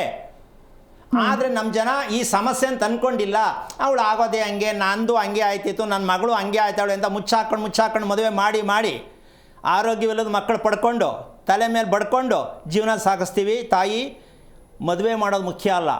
ಹೆಣ್ಣನ್ನು ಆರೋಗ್ಯದಾಯಕವಾಗಿ ರೆಡಿ ಮಾಡಿ ಮದುವೆ ಮಾಡಿ, ಶಾಸ್ತ್ರ ಕೇಳಿ ಗಣಕೂಟ ಕೇಳಿ ಮದುವೆ ಮಾಡಿದ್ರೆ ಜೀವನದಲ್ಲಿ ನಮ್ಮ ಜನ ಎಲ್ಲ ಅನುಭವಿಸ್ತಾ ಇರೋದು ಇದರಿಂದ. ನೀವು ಆ ಟ್ರ್ಯಾಕಲ್ಲಿ ಹೋಗಬೇಡಿ, ತಿಳ್ಕೊಳ್ಳಿ. ಒಳ್ಳೆಯದಾಗಲಿ. ನೋಡಿದ್ರಲ್ಲ ವೀಕ್ಷಕರೇ, ಇವತ್ತಿನ ಕಾರ್ಯಕ್ರಮದಲ್ಲಿ ನಾವು ಸತಿಪತಿಗಳ ಕುರಿತಂತೆ ಮಾತಾಡ್ತಾ ಇದ್ದೀವಿ. ಸತಿ ಇಲ್ಲದೆ ಪತಿ ಇಲ್ಲ, ಪತಿ ಇಲ್ಲದೆ ಸತಿ ಇಲ್ಲ. ಆದರೆ ಮದುವೆಯ ಅರ್ಥವನ್ನು ತಿಳ್ಕೊಂಡು ಮದುವೆ ಆದರೆ ಅಥವಾ ವಿವಾಹವಾದರೆ ಖಂಡಿತವಾಗ್ಲೂ ಆ ಜೀವನ ಚೆನ್ನಾಗಿರುತ್ತೆ ಅಂತ. ಇದೆಲ್ಲದ ಜೊತೆಗೆ ನಿರೀಕ್ಷೆ ಇಲ್ಲದೆ ಆಸೆ ಆಕಾಂಕ್ಷೆಗಳನ್ನು ಕಡಿಮೆ ಮಾಡಿಕೊಂಡು ಜೀವನ ನಡೆಸೋದು ಹೇಗೆ ಅನ್ನೋದ್ರ ಬಗ್ಗೆ ಗುರೂಜಿ ತಿಳಿಸ್ಕೊಡ್ತಿದ್ದಾರೆ. ರತ್ನಮ್ಮ ಅಂತ ಕರೆ ಮಾಡಿದ್ದಾರೆ ಮೈಸೂರಿನಿಂದ. ನಮಸ್ಕಾರ ರತ್ನಮ್ಮ ಅವ್ರಿಗೆ.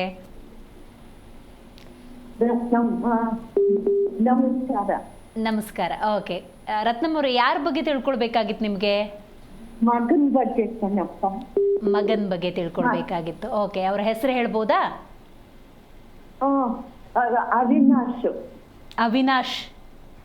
ಹುಟ್ಟ ಹೆಸರು ಶಿವಕುಮಾರ್. ಹುಟ್ಟಿದ ಹೆಸರು ಶಿವಕುಮಾರ್. ಸರಿ, ಅವ್ರ ನಕ್ಷತ್ರ ಗೊತ್ತಿದೆಯಾ? ಶ್ರವಣ ನಕ್ಷತ್ರ. ಶ್ರವಣ ನಕ್ಷತ್ರ. ಅವ್ರ ವಯಸ್ಸು ಎಷ್ಟು ಮಗಂದು?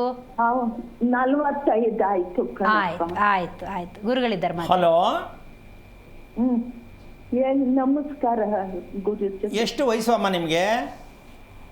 ನನಗೆ 60-70 ಆಗೈತೆ. ಗೊತ್ತಿಲ್ಲ. ನಿಮ್ಮ ಮಗನ ಬಗ್ಗೆ ಏನು ಬೇಕಿತ್ತು? ಅವನು ತುಂಬಾ ತೊಂದ್ರೆ ಇಲ್ಲ. ಅವನೇ ಯಾವುದ್ರಲ್ಲಿ? ಅಲ್ಲ, ಆರೋಗ್ಯದ ಯಾವುದ್ರಲ್ಲಿ ತೊಂದರೆ? ದುಡ್ಡಲ್ಲ, ಆರೋಗ್ಯದಲ್ಲ? ಆರೋಗ್ಯ ಚೆನ್ನಾಗ ಅವನೇ, ಪರವಾಗಿಲ್ಲ. ಸ್ವಲ್ಪ ಹೇಳ್ತಾ ಅವನಿಗೆ. ಏನ್ ಹೇಳ್ತಾ? ಆದ್ರೂ ಅದೇ ಗುಯಿ ಅಂತ ಬರುತ್ ನೋಡಿ, ಅದು ಹಂಗೆ ಇರ್ಲಿ ಅಂತೀರಾ? ಅದು ಹೋಗ್ಲಿ. ಅದ್ರ ಜೊತೆಗೆ ಇದನ್ನು ಮಾಡ್ಕೊಂಡ್ ಕೂತವನೇ. ನೆಮ್ಮದಿ ಇಲ್ಲ. ಏನ್ ನೆಮ್ಮದಿ ಇಲ್ಲ? ಮಲಗಲ್ಲ, ಎದ್ದಿರ್ತಾನೆ. ಯೋಚನೆ ಅವನಿಗೆ ಈ ಸಾಲದವ್ರದ್ದು. ಅದ್ರ ಬೇಡ ಗಾಡಿ ತಗೊಂಡ. ನೆಮ್ಮದಿ ಇಲ್ಲ ಕಣಪ್ಪ. ಅದ್ ಯಾವಾಗ ಸರಿ ಆಯ್ತಾನೆ ಅದೊಂದು ಹೇಳ್ಬಿಡಪ್ಪ ಸಾಕು. ಸುಳ್ಳು ಹೇಳ, ನಿಜ ಹೇಳ? ನಿಜ ಹೇಳು ಕಂದ. ಅಯ್ಯೋ,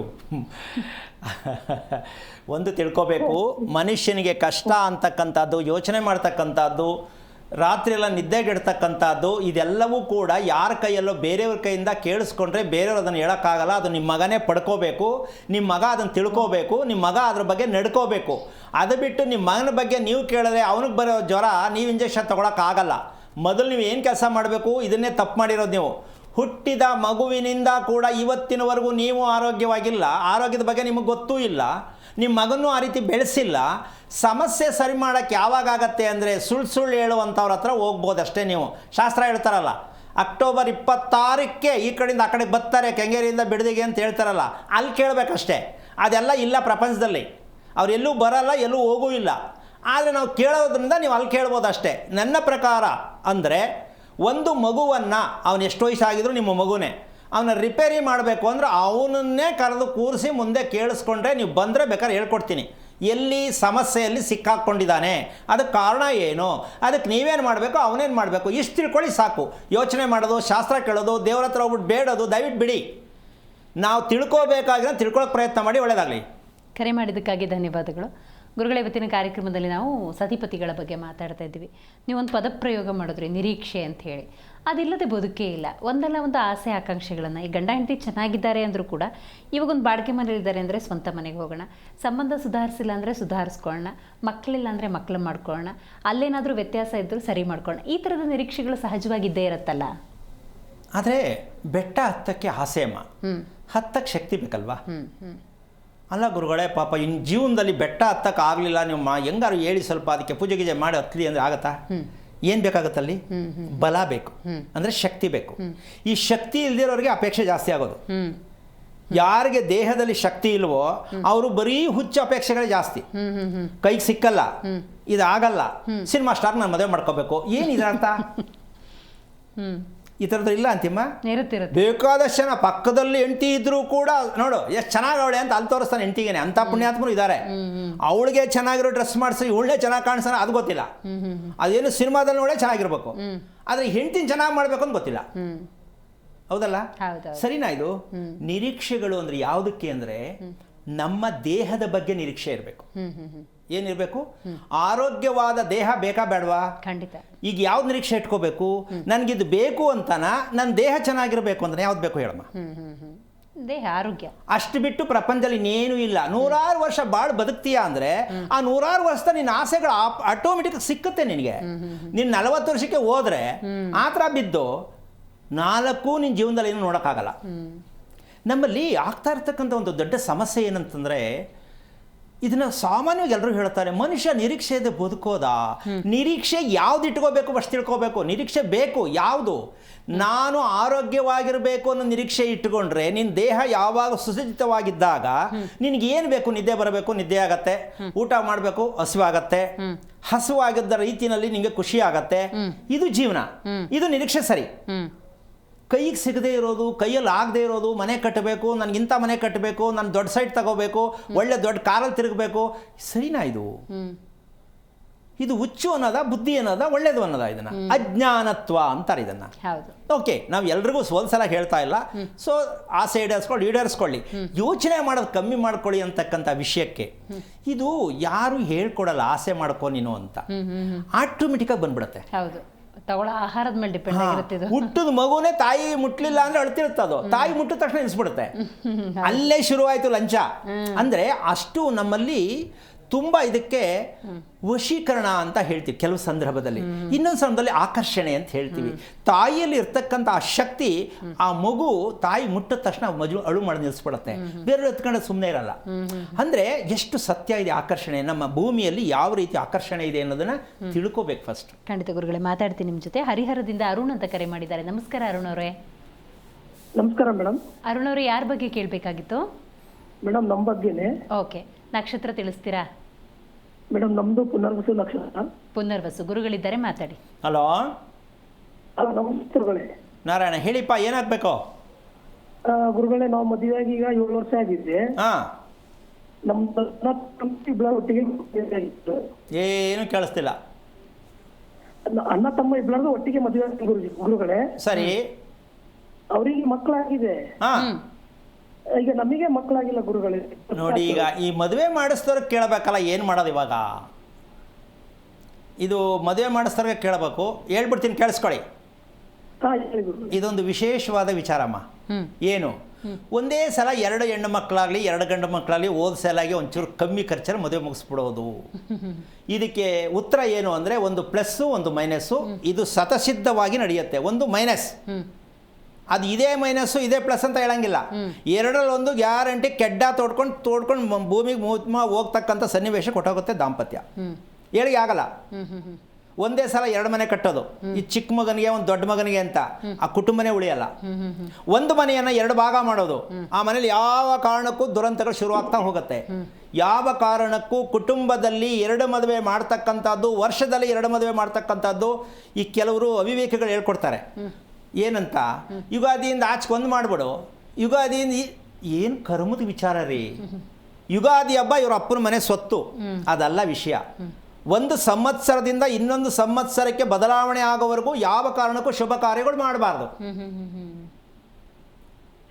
ಇವ್ರಿಗೇನೋ ಒಂದು ಪುರೋಹಿತಿಕೆ ಮಾಡೋದು ದುಡ್ಡು ಸಿಗುತ್ತೆ ಅಂತಾನೋ, ಅಥವಾ ಅವ್ರು ಹೇಳಿದ್ರು ಅಂತ ಅವ್ರಿಗೇನೋ ಎದುರ್ಕೊಂಡು ಇವ್ರು ಶಾಸ್ತ್ರ ಹೇಳ್ತಾರೆ ಅಂತಾನೋ, ಈ ಥರ ತಪ್ಪು ಮಾಹಿತಿ ಕೊಡ್ಬೋದಾ? ಸ್ವಲ್ಪ ಯೋಚನೆ ಮಾಡಮ್ಮ.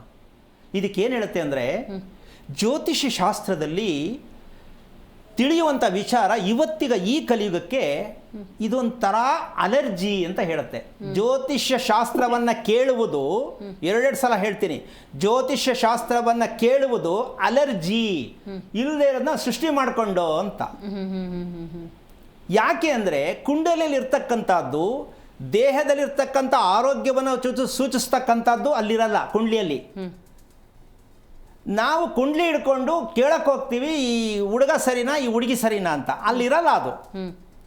ಕುಂಡಲಿಯಲ್ಲಿ ಆ ದೇಹದ ಆರೋಗ್ಯ ಸ್ಥಿತಿ ಇರಲ್ಲ ಅಲ್ಲಿ. ನಾವು ಅದನ್ನೇ ತಿಳ್ಕೊತಾ ಇರೋದು, ಅವ್ರು ಅದನ್ನೇ ಹೇಳ್ತಾ ಇರೋದು. ಏನು ಮಾಡೋಣಮ್ಮ, ಇದು ಅಲರ್ಜಿ ಅಂತ ಒಪ್ಕೋಬೇಕಾ ಬೇಡವಾ? ಅದೇ ಹೌದು. ಕೇಳದೆ ಇದ್ರೆ ಒಂದು ಅಲರ್ಜಿ, ಕೇಳಿದ್ರೆ ಇನ್ನೊಂದು ಅಲರ್ಜಿ. ಮತ್ತು ಇದು ಎಷ್ಟರ ಮಟ್ಟಕ್ಕೆ ನಾವು ಇಲ್ಲಿ ಇದಕ್ಕೆ ತೂಗ ಹಾಕೊಂಡಿದ್ದೀವಿ ಅಂತ ಫಸ್ಟ್ ಯೋಚನೆ ಮಾಡಬೇಕು. ಹೌದು. ಅದಕ್ಕೋಸ್ಕರವಾಗಿ ನಿಮ್ಗೆ ಅರ್ಥ ಆಯ್ತು ನಾನು ಹೇಳಿದ್ದು? ಅದಕ್ಕೇನು ಮಾಡಿ ಅಂದರೆ, ಯೋಚನೆ ಮಾಡೋದಲ್ಲ, ನೀವು ಮದುವೆ ಆಗಿದಂಥ ಲಗ್ನ ಪತ್ರಿಕೆಯನ್ನು ತಗೊಂಡು ಆ ದಿನಕ್ಕೆ ಏನು ಅನುಸಾರವಾಗಿತ್ತು, ನೀವು ಇನ್ನೊಮ್ಮೆ ಮದುವೆ ಎಲ್ಲಿ ಮಾಡ್ಕೋಬೇಕು ಅಂತ ತಿಳ್ಕೊಂಡ್ರೆ ಪ್ರಾಬ್ಲಮ್ ಸಾಲ್ವ್ ಆಗುತ್ತೆ. ಯೋಚನೆ ಮಾಡಬೇಡಿ. ಅರ್ಥ ಆಯ್ತಾ? ಆ ಗುರುಜಿ, ಇನ್ನೊಂದು, ಈ ಗಂಡ ಹೆಂಡತಿ ನೋಡಿ ಇಬ್ಬರ ನಡುವೆ ಚೆನ್ನಾಗಿಲ್ಲ, ಒಬ್ಬರೇ ಜಗಳ ಕಿರಿಕಿರಿ.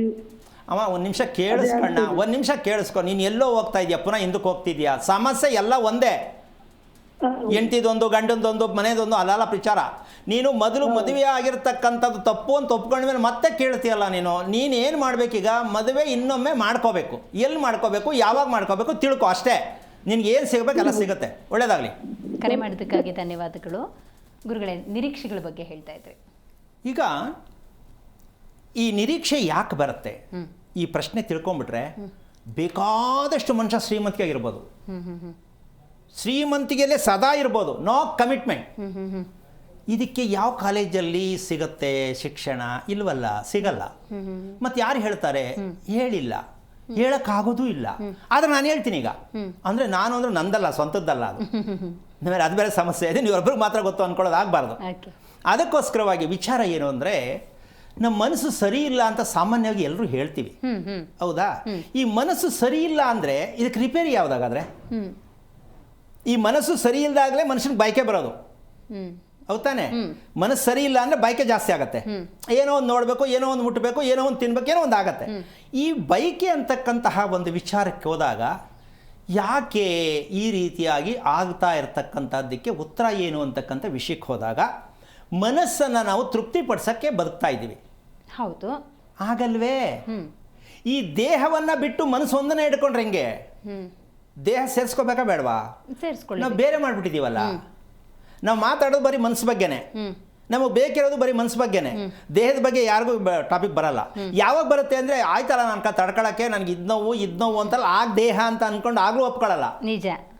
ಇದೇನೋ ಗೊತ್ತಿಲ್ಲ, ನಾನು ಬಂದಿರೋ ರೋಗ ಯಾರ ಕೈಲೂ ಎಲ್ಲೂ ಸರಿ ಮಾಡೋಕೆ ಆಯ್ತಾ ಇಲ್ವಲ್ಲಪ್ಪ ಅಂತಾರೆ ಹೊರತು, ಇದು ದೇಹ ಮನಸ್ಸನ್ನು ಒಂದು ಮಾಡ್ತಕ್ಕಂಥ ವಿದ್ಯೆ ನಮಗೆ ಗೊತ್ತಿಲ್ಲದ ಕಾರಣ. ಉದಾಹರಣೆ ಹೆಂಗಿರ್ಬೋದಾ ಗುರುಗಳೇ? ಈಗೇನೋ ಏನು ಅಲ್ಟಿಮೇಟ್ ಸ್ಪೈಸಿ ಫುಡ್ಗಳನ್ನು ನೋಡಿದ ತಕ್ಷಣ ಮನ್ಸು ಕೇಳ್ತು, ಓಕೆ, ತಿನ್ನು ತಿನ್ನು ತಿನ್ನು ತಿನ್ನು, ತಿಂದಾದ್ಮೇಲೆ ಹೊಟ್ಟೆ ನೋವು, ಸರಿ, ದೇಹದ ನೋವು. ಸರಿ. ಸೊ ಮನಸ್ಸಿನ ಆಸೆಗೆ ಬಿದ್ದಿದ್ದಕ್ಕೆ ದೇಹಕ್ಕೆ ನೋವಾಯ್ತು, ಅವಾಗ ಪ್ರಜ್ಞೆ ಬರುತ್ತೆ ಅಂತನಾ? ಇಲ್ಲ, ಇಲ್ಲಿ ತಪ್ಪೆಲ್ಲ ಆಗ್ತಾ ಇದೆ ಅಂತ ತಿಳ್ಕೊಬೇಕು. ಈಗ ಆಸೆ ಪಟ್ಟದನ್ನ ತಿನ್ಬೇಡ ಅಂತಿಲ್ಲ, ಆಸೆ ಪಟ್ಟದನ್ನ ನೋಡ್ಬೇಡ. ಓಕೆ, ಆಸೆ ಪಟ್ಟದನ್ನ ನೋಡ್ಬೇಡ ಅಂತ ಹೇಳಕ್ಕಾಗಲ್ಲ. ಸೊ ಓಕೆ, ನಿನ್ಗೆ ಏನು ಬೇಕು ಬಳಸ್ಕೋ, ತೊಂದರೆ ಇಲ್ಲ. ಆದರೆ ಅದನ್ನು ಮೈಂಡಲ್ಲಿ ಇಟ್ಕೋಬೇಡ, ಕ್ಯಾರಿ ಮಾಡಬಾರ್ದು. ಕ್ಯಾರಿ ಮಾಡಬಾರ್ದು, ಎಳ್ಕೊಂಡೇ ಹೋಯ್ತಾರೆ ಇವರು. ಹೌದೌದು. ಇದು ಎಲ್ಲಿ ಕೊನೆಯಲ್ಲಿ ಇದಕ್ಕೆ ಈ ರೋಗ ಯಾಕೆ ಬರ್ತಾ ಇದೆ ಅಂತ ತಿಳ್ಕೊಬೇಕಾ ಬೇಡವಾ? ಖಂಡಿತ. ಹೌದಲ್ವಾ? ಈ ರೋಗಕ್ಕೆ ಔಷಧಿ ಏನು ಅಂತ ನಾವು ಈ ಕಾರ್ಯಕ್ರಮದಲ್ಲಿ ಹೇಳೋಣ, ಚಾಲೆಂಜ್ ಮಾಡಿ ಹೇಳೋಣ. ಯಾಕೆಂದ್ರೆ ಎಲ್ಲೂ ಸಿಗಲ್ಲ ಇದು. ಹಾಗಾದ್ರೆ ಅದು ನಿಗ್ರಹಣ ಶಕ್ತಿಯನ್ನು ಹೆಚ್ಚಿಗೆ ಮಾಡ್ದಂಗಾಗಿ ಸಪ್ರೆಷನಿಗೆ ಕಾರಣ ಆಗಲ್ವಾ? ಅದು ಆಮೇಲೆ ಹೇಳ್ತೀನಿ ವಿಷಯನ. ಈಗ ಮೊದಲು ಉತ್ತರ ತಗೊಂಡ್ಬಿಡೋಣ. ಈ ಅಪೇಕ್ಷೆ ಅನ್ನೋದು, ನಿರೀಕ್ಷೆ ಅನ್ನೋದು ಮನುಷ್ಯನಿಗೆ ಬರಬಾರ್ದು ಅಂತಕ್ಕಂಥ ವಿಚಾರದಲ್ಲಿ ಯೋಚನೆ ಮಾಡೋಕ್ಕೆ, ತೊಂದರೆಗೆ ಸಿಕ್ಕಾಕೊಳ್ಳೋಕ್ಕೆ ಬರಬಾರ್ದು ಅಂತ ಹೇಳ್ತಾ ಇರೋದು ನಾನು. ಮಿಕ್ಕದ್ದೆಲ್ಲ ಬೇಡ, ಓದ್ಸಲ ಬೇಡವೇ ಬೇಡ, ನಿರೀಕ್ಷೆ ಅಂತ ಹೇಳೋಕ್ಕಾಗಲ್ಲ. ನನ್ನ ಹೆಂಡತಿ ಅಂತ ಹೇಳ್ಬೇಡ ಅಂತ ಹೇಳೋಕ್ಕಾಗಲ್ಲ, ನನ್ನ ಮಗು ಹೇಳ್ಬೇಡ ಅಂತ ಹೇಳೋಕ್ಕಾಗಲ್ಲ. ವಿಷಯ ಇಷ್ಟೇ, ನೀವು ಅದರಿಂದ ಸಿಕ್ಕಾಕೊಳ್ಳೋ ವಿಚಾರದಿಂದ ಹೊರಗೆ ಬನ್ನಿ. ಕರೆಕ್ಟ್. ಸಿಕ್ಕಾಕೊಳ್ಳದೆ ಇರೋದನ್ನ ನಿರೀಕ್ಷೆ ಮಾಡಿ. ಇದು ವಿಚಾರ ಬೇಕಾಗಿರೋದು, ಹೌದಲ್ವಾ? ಹಾಗಿರ್ಬೇಕಾದ್ರೆ ನಮ್ಗೆ ಒಟ್ಟಿಗೆ ಎಲ್ಲ ಹೋಲ್ಸಲ ಬಂದ್ಬಿಡುತ್ತಲ್ಲ, ಏನು ಮಾಡಲಿ, ಸಪ್ರೇಟ್ ಮಾಡೋಕ್ಕಾಗಲ್ವೇ? ಹೌದು.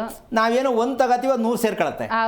ಅದು ಬೇಕು ಇದು ಬೇಡ ಅನ್ನಂಗಿಲ್ಲ, ಎಲ್ಲ ಒಟ್ಟಿಗೆ ಸೇರ್ಕೊಂಡ್ಬಿಡತ್ತೆ. ಸೊ ಈ ದ್ವಂದ್ವ ಸ್ಥಿತಿ ಏನಕ್ಕೆ ಆಗ್ತಾ ಇದೆ ಅಂದರೆ, ನಮ್ಮ ಮನಸ್ಸನ್ನು ರಿಪೇರಿ ಮಾಡೋಕ್ಕೆ ಎಲ್ಲಿಗೆ ಹೋಗೋದು ಅಂದರೆ ಹಲವಾರು ರೀತಿಯಲ್ಲಿ ವ್ಯಾಖ್ಯಾನ ಆಗುತ್ತೆ. ಒಬ್ಬರು ದೇವಸ್ಥಾನ ಹೇಳ್ತಾರೆ, ಒಬ್ಬರು ಶಾಸ್ತ್ರ ಕೇಳುವಂತಾರೆ, ಒಬ್ಬರು ಸ್ನಾನ ಮಾಡುವಂತಾರೆ, ಒಬ್ಬರು ಸಮುದ್ರ ಸ್ನಾನ ಮಾಡುವಂತಾರೆ, ಏನೋ ಒಂದು ಹೇಳ್ತಿರ್ತಾರೆ. ಅದು ಆ ಕ್ಷಣಕ್ಕೆ ನಿನಗೆ ಖುಷಿ ಕೊಡಬಹುದೇನೋ, ಶಾಶ್ವತವಾಗಿ ನೀನು ಇದರಿಂದ ಮುಕ್ತಿ ಹೊಂದಕ್ಕಾಗಿಲ್ಲ. ಕಾರಣ ಇಷ್ಟೇ, ಈ ಜ್ಞಾನ ಅಜ್ಞಾನ ಅನ್ನೋದಕ್ಕೆ ನಾವು ಅರ್ಥ ತಿಳ್ಕೋಬೇಕು. ಈ ಜ್ಞಾನ ಅಂತಕ್ಕಂಥದ್ದು, ನಾವು ಒಂದು ಸಣ್ಣ ಉದಾಹರಣೆ ಹೇಳ್ತೀನಿ. ರಾತ್ರಿ ತಡವಾದ ಊಟ ತುಂಬ ಇಷ್ಟವಾದದ್ದು, ನೀವು ಮನೆಗೆ ಫೋನ್ ಮಾಡಿ ಹೇಳಿರ್ತೀರ, ನಾನು ಬರೋದ್ರೊಳಗಡೆ ಈ ಥರದ ಅಡುಗೆ ಮಾಡಬೇಕು, ಮಾಡಿಟ್ಟಿರು ಅಂತ ನೀವು ಹೇಳಿರ್ತೀರ. ಅಥವಾ ಅವ್ರು ಹೇಳ್ತಾರೆ, ನಿಮ್ಗೆ ಇಷ್ಟವಾದ ಮಾಡಿದ್ದೀನಿ, ಬೇಗ ಬನ್ನಿ. ಆಯಿತು, ಖುಷಿ. ಅವ್ರು ಹೇಳಿದ್ದು ಸರಿ, ನೀವು ಕೇಳಿದ್ದು ಸರಿ, ತಿನ್ನೋದು ಸರಿ. ಆದರೆ ತಪ್ಪೇನಾಗ್ತದೆ ಅಂತ ತಿಳ್ಕೊಬೇಕು. ಟೈಮು ಅಲ್ಲ, ಇರ್ತೀನಿ. ಇಲ್ಲಿ ವಿಷಯ ಇಷ್ಟೇ, ನಮಗೆ ಅಜ್ಞಾನಿಗಳಿಗೆ 6 ರಿಂದ 7 ಗಂಟೆ ಟೈಮು ಡೈಜೆಷನ್ ಆಗಬೇಕು. ಯಾರು ಯೋಚನೆ ಮಾಡ್ತಾರೆ, ನನಗದು ಬೇಕು, ನನಗಿದು ಬೇಕು, ಅಲ್ಲಿಗೆ ಹೋಗಬೇಕು, ಇಲ್ಲಿಗೆ ಹೋಗಬೇಕು ಅಂತ ಯೋಚನೆ ಮಾಡ್ತಾರೆ, ತಿಂದಂಥ ಊಟ 6 ರಿಂದ 7 ಗಂಟೆ ಆದರೂ ಕಂಪ್ಲೀಟಾಗಿ ಕರಗಲ್ಲ. ಹೌದೌದು. ನಮ್ಮ ದೇಹದಲ್ಲಿ ಇರ್ತಕ್ಕಂಥ, ಭಗವಂತ ಕಳಿಸಿರ್ತಕ್ಕಂಥ ಈ ದೇಹದಲ್ಲಿ ನಮಗೆ ಬೇಕಾಗಿರ್ತಕ್ಕಂಥ ವಿಚಾರ ಏನೋ ಅದು ತಿಂದದ್ದು ಪಚನವಾಗಬೇಕು. ಪಚನವಾಗೋದಕ್ಕೆ ನೀನು ಯೋಚನೆ ಮಾಡಬಾರ್ದು. ಕರೆಕ್ಟ್ ಆರೋಗ್ಯವಂತ ದೇಹದಲ್ಲಿ 1.5 ಗಂಟೆ ಟೈಮ್ಗೆ ನಾವು ತಿಂದಂಥ ಫುಡ್ಡು ಕಂಪ್ಲೀಟ್ ಡೈಜೆಷನ್ ಆಗಬೇಕು. ಆರೋಗ್ಯವಾದ ದೇಹ 1.5 ಗಂಟೆಗೆ ಅದು ಡೈಜೆಷನ್ ಆದರೆ 4 ಗಂಟೆ ಸಮಯಕ್ಕೆ ಅದು ಕಂಪ್ಲೀಟ್ ಹೊರಗಡೆ ಹೋಗೋದಕ್ಕೆ ಕಾಯ್ತಾ ಇರುವಂಥ ಮಟ್ಟಕ್ಕೆ ರೆಡಿ ಇರುತ್ತೆ. ಸೊ ಈ 4 ಗಂಟೆ ಮ್ಯಾಥಮೆಟಿಕ್ಸ್ನ ಬೆಳಿಗ್ಗೆ 6 ರಿಂದ ಸಂಜೆ 6 ಲೆಕ್ಕ ಹಾಕಿ ಎಷ್ಟಾಯಿತು ಅಂತ? 12 ಗಂಟೆ ಟೈಮ್ ಆಯಿತು. ಇದನ್ನ ನೀವು ಲೆಕ್ಕ ಹಾಕ್ಬಿಟ್ಟು ಊಟ ಮಾಡ್ತೀರಾ? ಸ್ವಲ್ಪ ಯೋಚನೆ ಮಾಡಿ. ಇಲ್ಲ ಮಾಡಲ್ಲ, ಯಾರು ಮಾಡ್ತಾ ಇಲ್ಲ. ಇದೇ ರೀ ಹುಚ್ಚು, ಇದೇ ರೀ ಬೆಪ್ಪು, ಇದೇ ರೀ ವಿಚ್ಛೇದನ. ಸಾಕಾ? ಇದನ್ನ ತಿಳ್ಕೊಳ್ಳದೆ, ಅರ್ಥ ಆಯ್ತಾ ನಾನು ಹೇಳಿದ್ದು? ಖಂಡಿತ. 1.5 ಗಂಟೆಗೆ ನಮಗೆ ಪೂರ್ಣವಾಗಿ ಜೀರ್ಣ ಆಗೋದಕ್ಕೆ ನಾವು ಎಷ್ಟು ಪ್ರಮಾಣ ಆಹಾರವನ್ನು ತಗೋಬೇಕು? ಅಪ್ರಾಣೆ ಇಲ್ಲ, ಕಂಠ ಪೂರ್ತಿ ಕುಡಿದು, ಹೊಟ್ಟೆ ಪೂರ್ತಿ ತಿಂದು, ಯಾವ ಹಾಸ್ಪಿಟ್ಲಿಗೆ ಸೇರಿಸೋದು ಇವ್ರನ್ನ? ನೀವು ಆ ರೀತಿ ತಿಂದುಬಿಟ್ಟು ತೃಪ್ತಿಯಾಗಿ ಮಾಡೋರೆ, ಪಲಾವೋ ಇನ್ನೊಂದೋ ಏನೋ ತಿಂದುಬಿಟ್ಟು ಮಲಕೊಂಬಿಟ್ರೆ ಏನಾಗಬೇಕು ದೇಹ? ಖಂಡಿತ ಗುರುಗಳೇ, ಮಾತಾಡ್ತೀನಿ. ಬೆಂಗಳೂರಿನಿಂದ ಗಣಪತಿ ಅವರು ಕರೆ ಮಾಡಿದ್ದಾರೆ. ನಮಸ್ಕಾರ ಗಣಪತಿ ಅವರೇ. ನಮಸ್ಕಾರ ಮೇಡಮ್. ಯಾರ ಬಗ್ಗೆ ತಿಳ್ಕೊಳ್ಬೇಕಾಗಿತ್ತು? ನನ್ನ ಬಗ್ಗೆನೇ ತಿಳ್ಕೊಬೇಕಾಗಿತ್ತು. ಓಕೆ, ನಕ್ಷತ್ರ ತಿಳಿಸ್ಬೋದಾ? ಧನಿಷ್ಠ ನಕ್ಷತ್ರ. ಧನಿಷ್ಠ ನಕ್ಷತ್ರ. ಓಕೆ, ಗುರುಗಳಿದ್ದಾರೆ, ಮಾತಾಡಿ. ಹಲೋ ಗುರುಗಳೇ ನಮಸ್ಕಾರ. ನಾರಾಯಣ, ಹೇಳಿಪ್ಪ, ಎಷ್ಟು ವಯಸ್ಸು? ನಂದು 35 ವಯಸ್ಸು ಗುರುಗಳೇ. ಓಕೆ, ಏನಾಗಬೇಕಿತ್ತು? ಗುರುಗಳೇ, ನಮ್ಮ ತಂದೆ ತೀರ್ಕೊಂಡ್ರು 2013 ಅವತ್ತಿಂದ ನಮ್ಗೆ ಬರೀ ಸಾಲದ ಇದೆ ಜಾಸ್ತಿ ಇದೆ. ಯಾವ್ದಾದ್ರು ಒಂಥರ ನಮ್ಮ ಅಕ್ಕ ಮದ್ವೆ ಮಾಡೋದಾಗ್ಲಿ, ಮತ್ತೆ ನನ್ನ ಲೈಫಲ್ಲಿ ಹಂಗೆ ನಾನು ಮದ್ವೆ ಆಗೋ ತನಕನು ಇವಾಗ ಒಂದ್ ಮಗು ಇದೆ. ಆದ್ರೇನು ನನ್ಗೆ ಇಲ್ಲಿವರೆಗೂ ನನ್ಗೆ ಸಾಲನೇ ಇದೆ. ಬಟ್ ನನ್ ಲೈಫ್ ಕಂಟಿನ್ಯೂ ಆಗ್ತದೆ, ಬಟ್ ಸಾಲ ತುಂಬಾ ಹಂಗೆ ಇದೆ. ಒಂದ್ ಸೈಟು ತಗೊಂಡೆ, ಕಾರು ತಗೊಂಡೆ, ಎಲ್ಲ ತಗೊಂಡಿದೀನಿ. ಬಟ್ ಎಲ್ಲ ಕಾಲ ಹಂಗೆ ಇದೆ. ನನ್ನ ಲೈಫಲ್ಲಿ ಏನಾದ್ರು ಏಳಿಗೆ ಬರ್ಬೇಕು ಅನ್ನೋ ಆ ಟೈಮಲ್ಲೇ ಕರೆಕ್ಟ್ ಆಗಿ ಏನಾದ್ರು ಒಂದು ಪಾಯಿಂಟ್ ಆಗಿರುತ್ತೆ. ಅದಾದ್ಮೇಲೆ ಅದು ಹಂಗೆ ಕಂಟಿನ್ಯೂ ಆಗ್ತಾ ಹೋಗುತ್ತೆ. ಬಟ್ ನನ್ಗೇನು ನೆಕ್ಸ್ಟ್ ಲೆವೆಲ್ ಹೋಗೋಕ್ ಆಗ್ತಾ ಇಲ್ಲ. ಅಲ್ಲ, ಒಂದು ಸಾಕು ನೋಡಿ, ಒಂದು ಕೇಳಿಸ್ಕೊಳ್ಳಿ. ನೀವೊಂಥರ ಧೈರ್ಯವಂತರು. ಸಾಲದ ಪಡಕ್ಕೆ ಸಾಲ ಕಾರ್ ತಗೋಬೋದು, ಯಾಕೆ ತಗೊಂಡ್ರಿ ಅಲ್ವಾ? ಎಂಥ ಧೈರ್ಯ ನೋಡಿ, ನಿಮ್ಮಂಥ ಧೈರ್ಯ ಎಲ್ರಿಗೂ ಬರಬೇಕು ಅಲ್ಲ. ಕಮಿಟ್ಮೆಂಟ್ನ ನಾವು ಸರಿ ಮಾಡ್ಕೋಬೇಕೆ ಹೊತ್ತು ಬೆಳೆಸ್ಕೊಳಕ್ಕೆ ಹೋಗ್ಬಾರ್ದು. ಒಂದು ಆಸೆ ಅಂತ ಇದೆ, ಏನೇನೋ ಮಾಡೋಕ್ಕೆ ಹೋಗ್ಬಾರ್ದು. ಎರಡನೇ ವಿಷಯ, ನಿಮಗೆ ಮಗು ಇದೆಯಾ? ಇದೆ ಗುರುವೆ. ಎಷ್ಟು ವಯಸ್ಸು? ಹೆಣ್ಮಗಳು, 2 ವರ್ಷ. ನಕ್ಷತ್ರ ಏನು? ಮಗಳದ್ದು ಪುನರ್ವಸು. ನಿಮ್ಮಪ್ಪ ಸತ್ತು ಎಷ್ಟು ವರ್ಷ ಆಯಿತು? 12 ವರ್ಷ ಆಯ್ತು. ಏನಾಗಿತ್ತು ಅಪ್ಪಂಗೆ? ಅವರ ರೋಡ್ ಆಕ್ಸಿಡೆಂಟ್ ಆಯ್ತು. ಎಲ್ಲಿ ಪ್ರಾಣ ಹೋಗಿದ್ದು? ಅಲ್ಲೇ ಹೋಗಿತ್ತಾ? ಸ್ಪಾಟಲ್ಲೇ ಹೋಗಿತ್ತು. ನಿಮ್ಮ ಮನೆ ಎಷ್ಟು ವರ್ಷದ್ದು? ನಾವಿರೋದು ಕ್ವಾರ್ಟರ್ಸ್ ಅಲ್ಲಿ, ಬಾಡಿಗೆ ಮನೆಗೆ ಇರೋದು. ಅಲ್ಲಿ ಎಷ್ಟು ವರ್ಷದಿಂದ ಇದ್ದೀರಾ? ಇಲ್ಲಿ ಒಂದು ಮನೆಯಲ್ಲಿ ಇದ್ವಿ ಗುರುವೆ, ಅಲ್ಲಿ 20 ವರ್ಷ ಇದ್ರಿ. ಅಲ್ಲಿಂದ ಚೇಂಜ್ ಮಾಡಿ ವಿಜಯನಗರ ಬಂದಿದ್ವಿ. 2 ವರ್ಷ ಆಯ್ತು ಗುರು. ಇದು ಏನು ಕ್ವಾರ್ಟರ್ಸಾ? ಕ್ವಾರ್ಟರ್ಸನೇ ಗುರು. ಓಕೆ. ಈಗ ಇದು ವಿಷಯ ಇಷ್ಟೇ. ನೀವು ಎಷ್ಟು ಜನ ಮಕ್ಕಳು ನಿಮ್ಮ ತಂದೆಗೆ? ನಾನು, ನಮ್ಮ ಅಕ್ಕ. ನಿಮ್ಮ ತಂದೆಗೆ ನೀವು ಏನು ಮಾಡಬೇಕು ಕರ್ಮಾಂತರವನ್ನು ಅಂತ ಮಾಡಿದ್ರಪ್ಪ? ನೀವು ಬರೀ ತಟ್ಟೆ ಕೈ ಕೊಟ್ಬಿಟ್ಟು ಊಟ ಇಲ್ಲದೆ ಟಾಟಾ ಮಾಡಿ ಕಳಿಸ್ಬಿಟ್ರೆ ಸರಿನಾ ಇದು?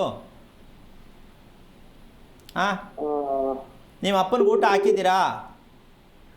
ವರ್ಷ ಆತರ ಇಡೋದು ಊರಲ್ಲಿ ಒಂದು ಎಲ್ಲರೂ ಸೇರಿ ಇಡ್ತೀವಿ. ಏನ ಇಡೋದು? ನಾವು ಹೋಗ್ತೀವಿ. ಏನ ವರ್ಷದಲ್ಲಿ ಎಡೆ ಇಡೋದು. ಎಲ್ಲಿಡೋದು? ಊರಲ್ಲಿ ಇರುವೆ. ಊರಲ್ಲಿ ಎಲ್ಲಿ? ಯಾವ ಜಾಗದಲ್ಲಿ ಎಡೆ ಇಡೋದು? ಸ್ಮಶಾನದಲ್ಲ? ಎಲ್ಲಿ?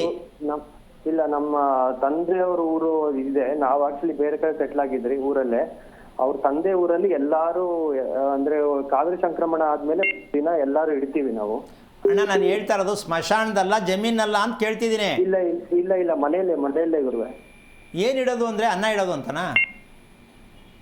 ಇಲ್ಲ, ಅವ್ರಿಗೆ ಎಡೆ ಇಡ್ತೀವಿ. ಸರಿ, ಯಾವಾಗ ಬಂದು ತಿಂತಾರೆ ಅವರು? ಯಾರಿಗೆ ಇಟ್ರಿ? ತಿಂದಿರೋದು ನೋಡಿದ್ದೀರಾ ನೀವು? ತಪ್ಪಲ್ವ? ಸ್ವಲ್ಪ ಯೋಚನೆ ಮಾಡಿ. ಎಡೆ ಇಡ್ತಕ್ಕಂಥ ಸಂಪ್ರದಾಯ ತಪ್ಪಲ್ಲ, ಸ್ವಲ್ಪ ಅರ್ಥ ಮಾಡ್ಕೋಬೇಕು. ಓಕೆ. ಎಡೆ ಇಡೋದು ಸರಿ ಅಂತ, ನಾನು ತಪ್ಪು ಅಂತ ಸರಿ ಅಂತ ಹೇಳೋದಕ್ಕಿಂತ ಹೆಚ್ಚಾಗಿ ದುರ್ಮರಣವನ್ನು ನಮ್ಮ ತಂದೆ ಹೊಂದಿದ್ದಾರೆ ಅಂತ ಗೊತ್ತಲ್ವ ನಿಮಗೆ? ಹೌದು. ಈ ದುರ್ಮರಣಕ್ಕೆ ನೀವು ಮನೆಯಲ್ಲಿ ಏನೆಲ್ಲ ಅವ್ರು ತಿಂತಿದ್ರು ಅದನ್ನೆಲ್ಲ ಮಾಡಿ ಇಟ್ಟುಬಿಟ್ರೆ ಅವ್ರು ಬಂದು ತಿನ್ಕೊಂಡೋಗ್ತಾರೆ ಅಂತ ಅಂದ್ಕೊಂಡಿದ್ದೀರಾ? ಆ ಎಷ್ಟು ನೋವು ಪಟ್ಟು ಪ್ರಾಣ ಬಿಟ್ಟಿದ್ದಾರೆ, ಅದಕ್ಕೆ ಪ್ರಾಯಶ್ಚಿತ ಮಾಡಿದೀಯ ಅಣ್ಣ ನೀನು ಮಗ ಹುಟ್ಟಿ?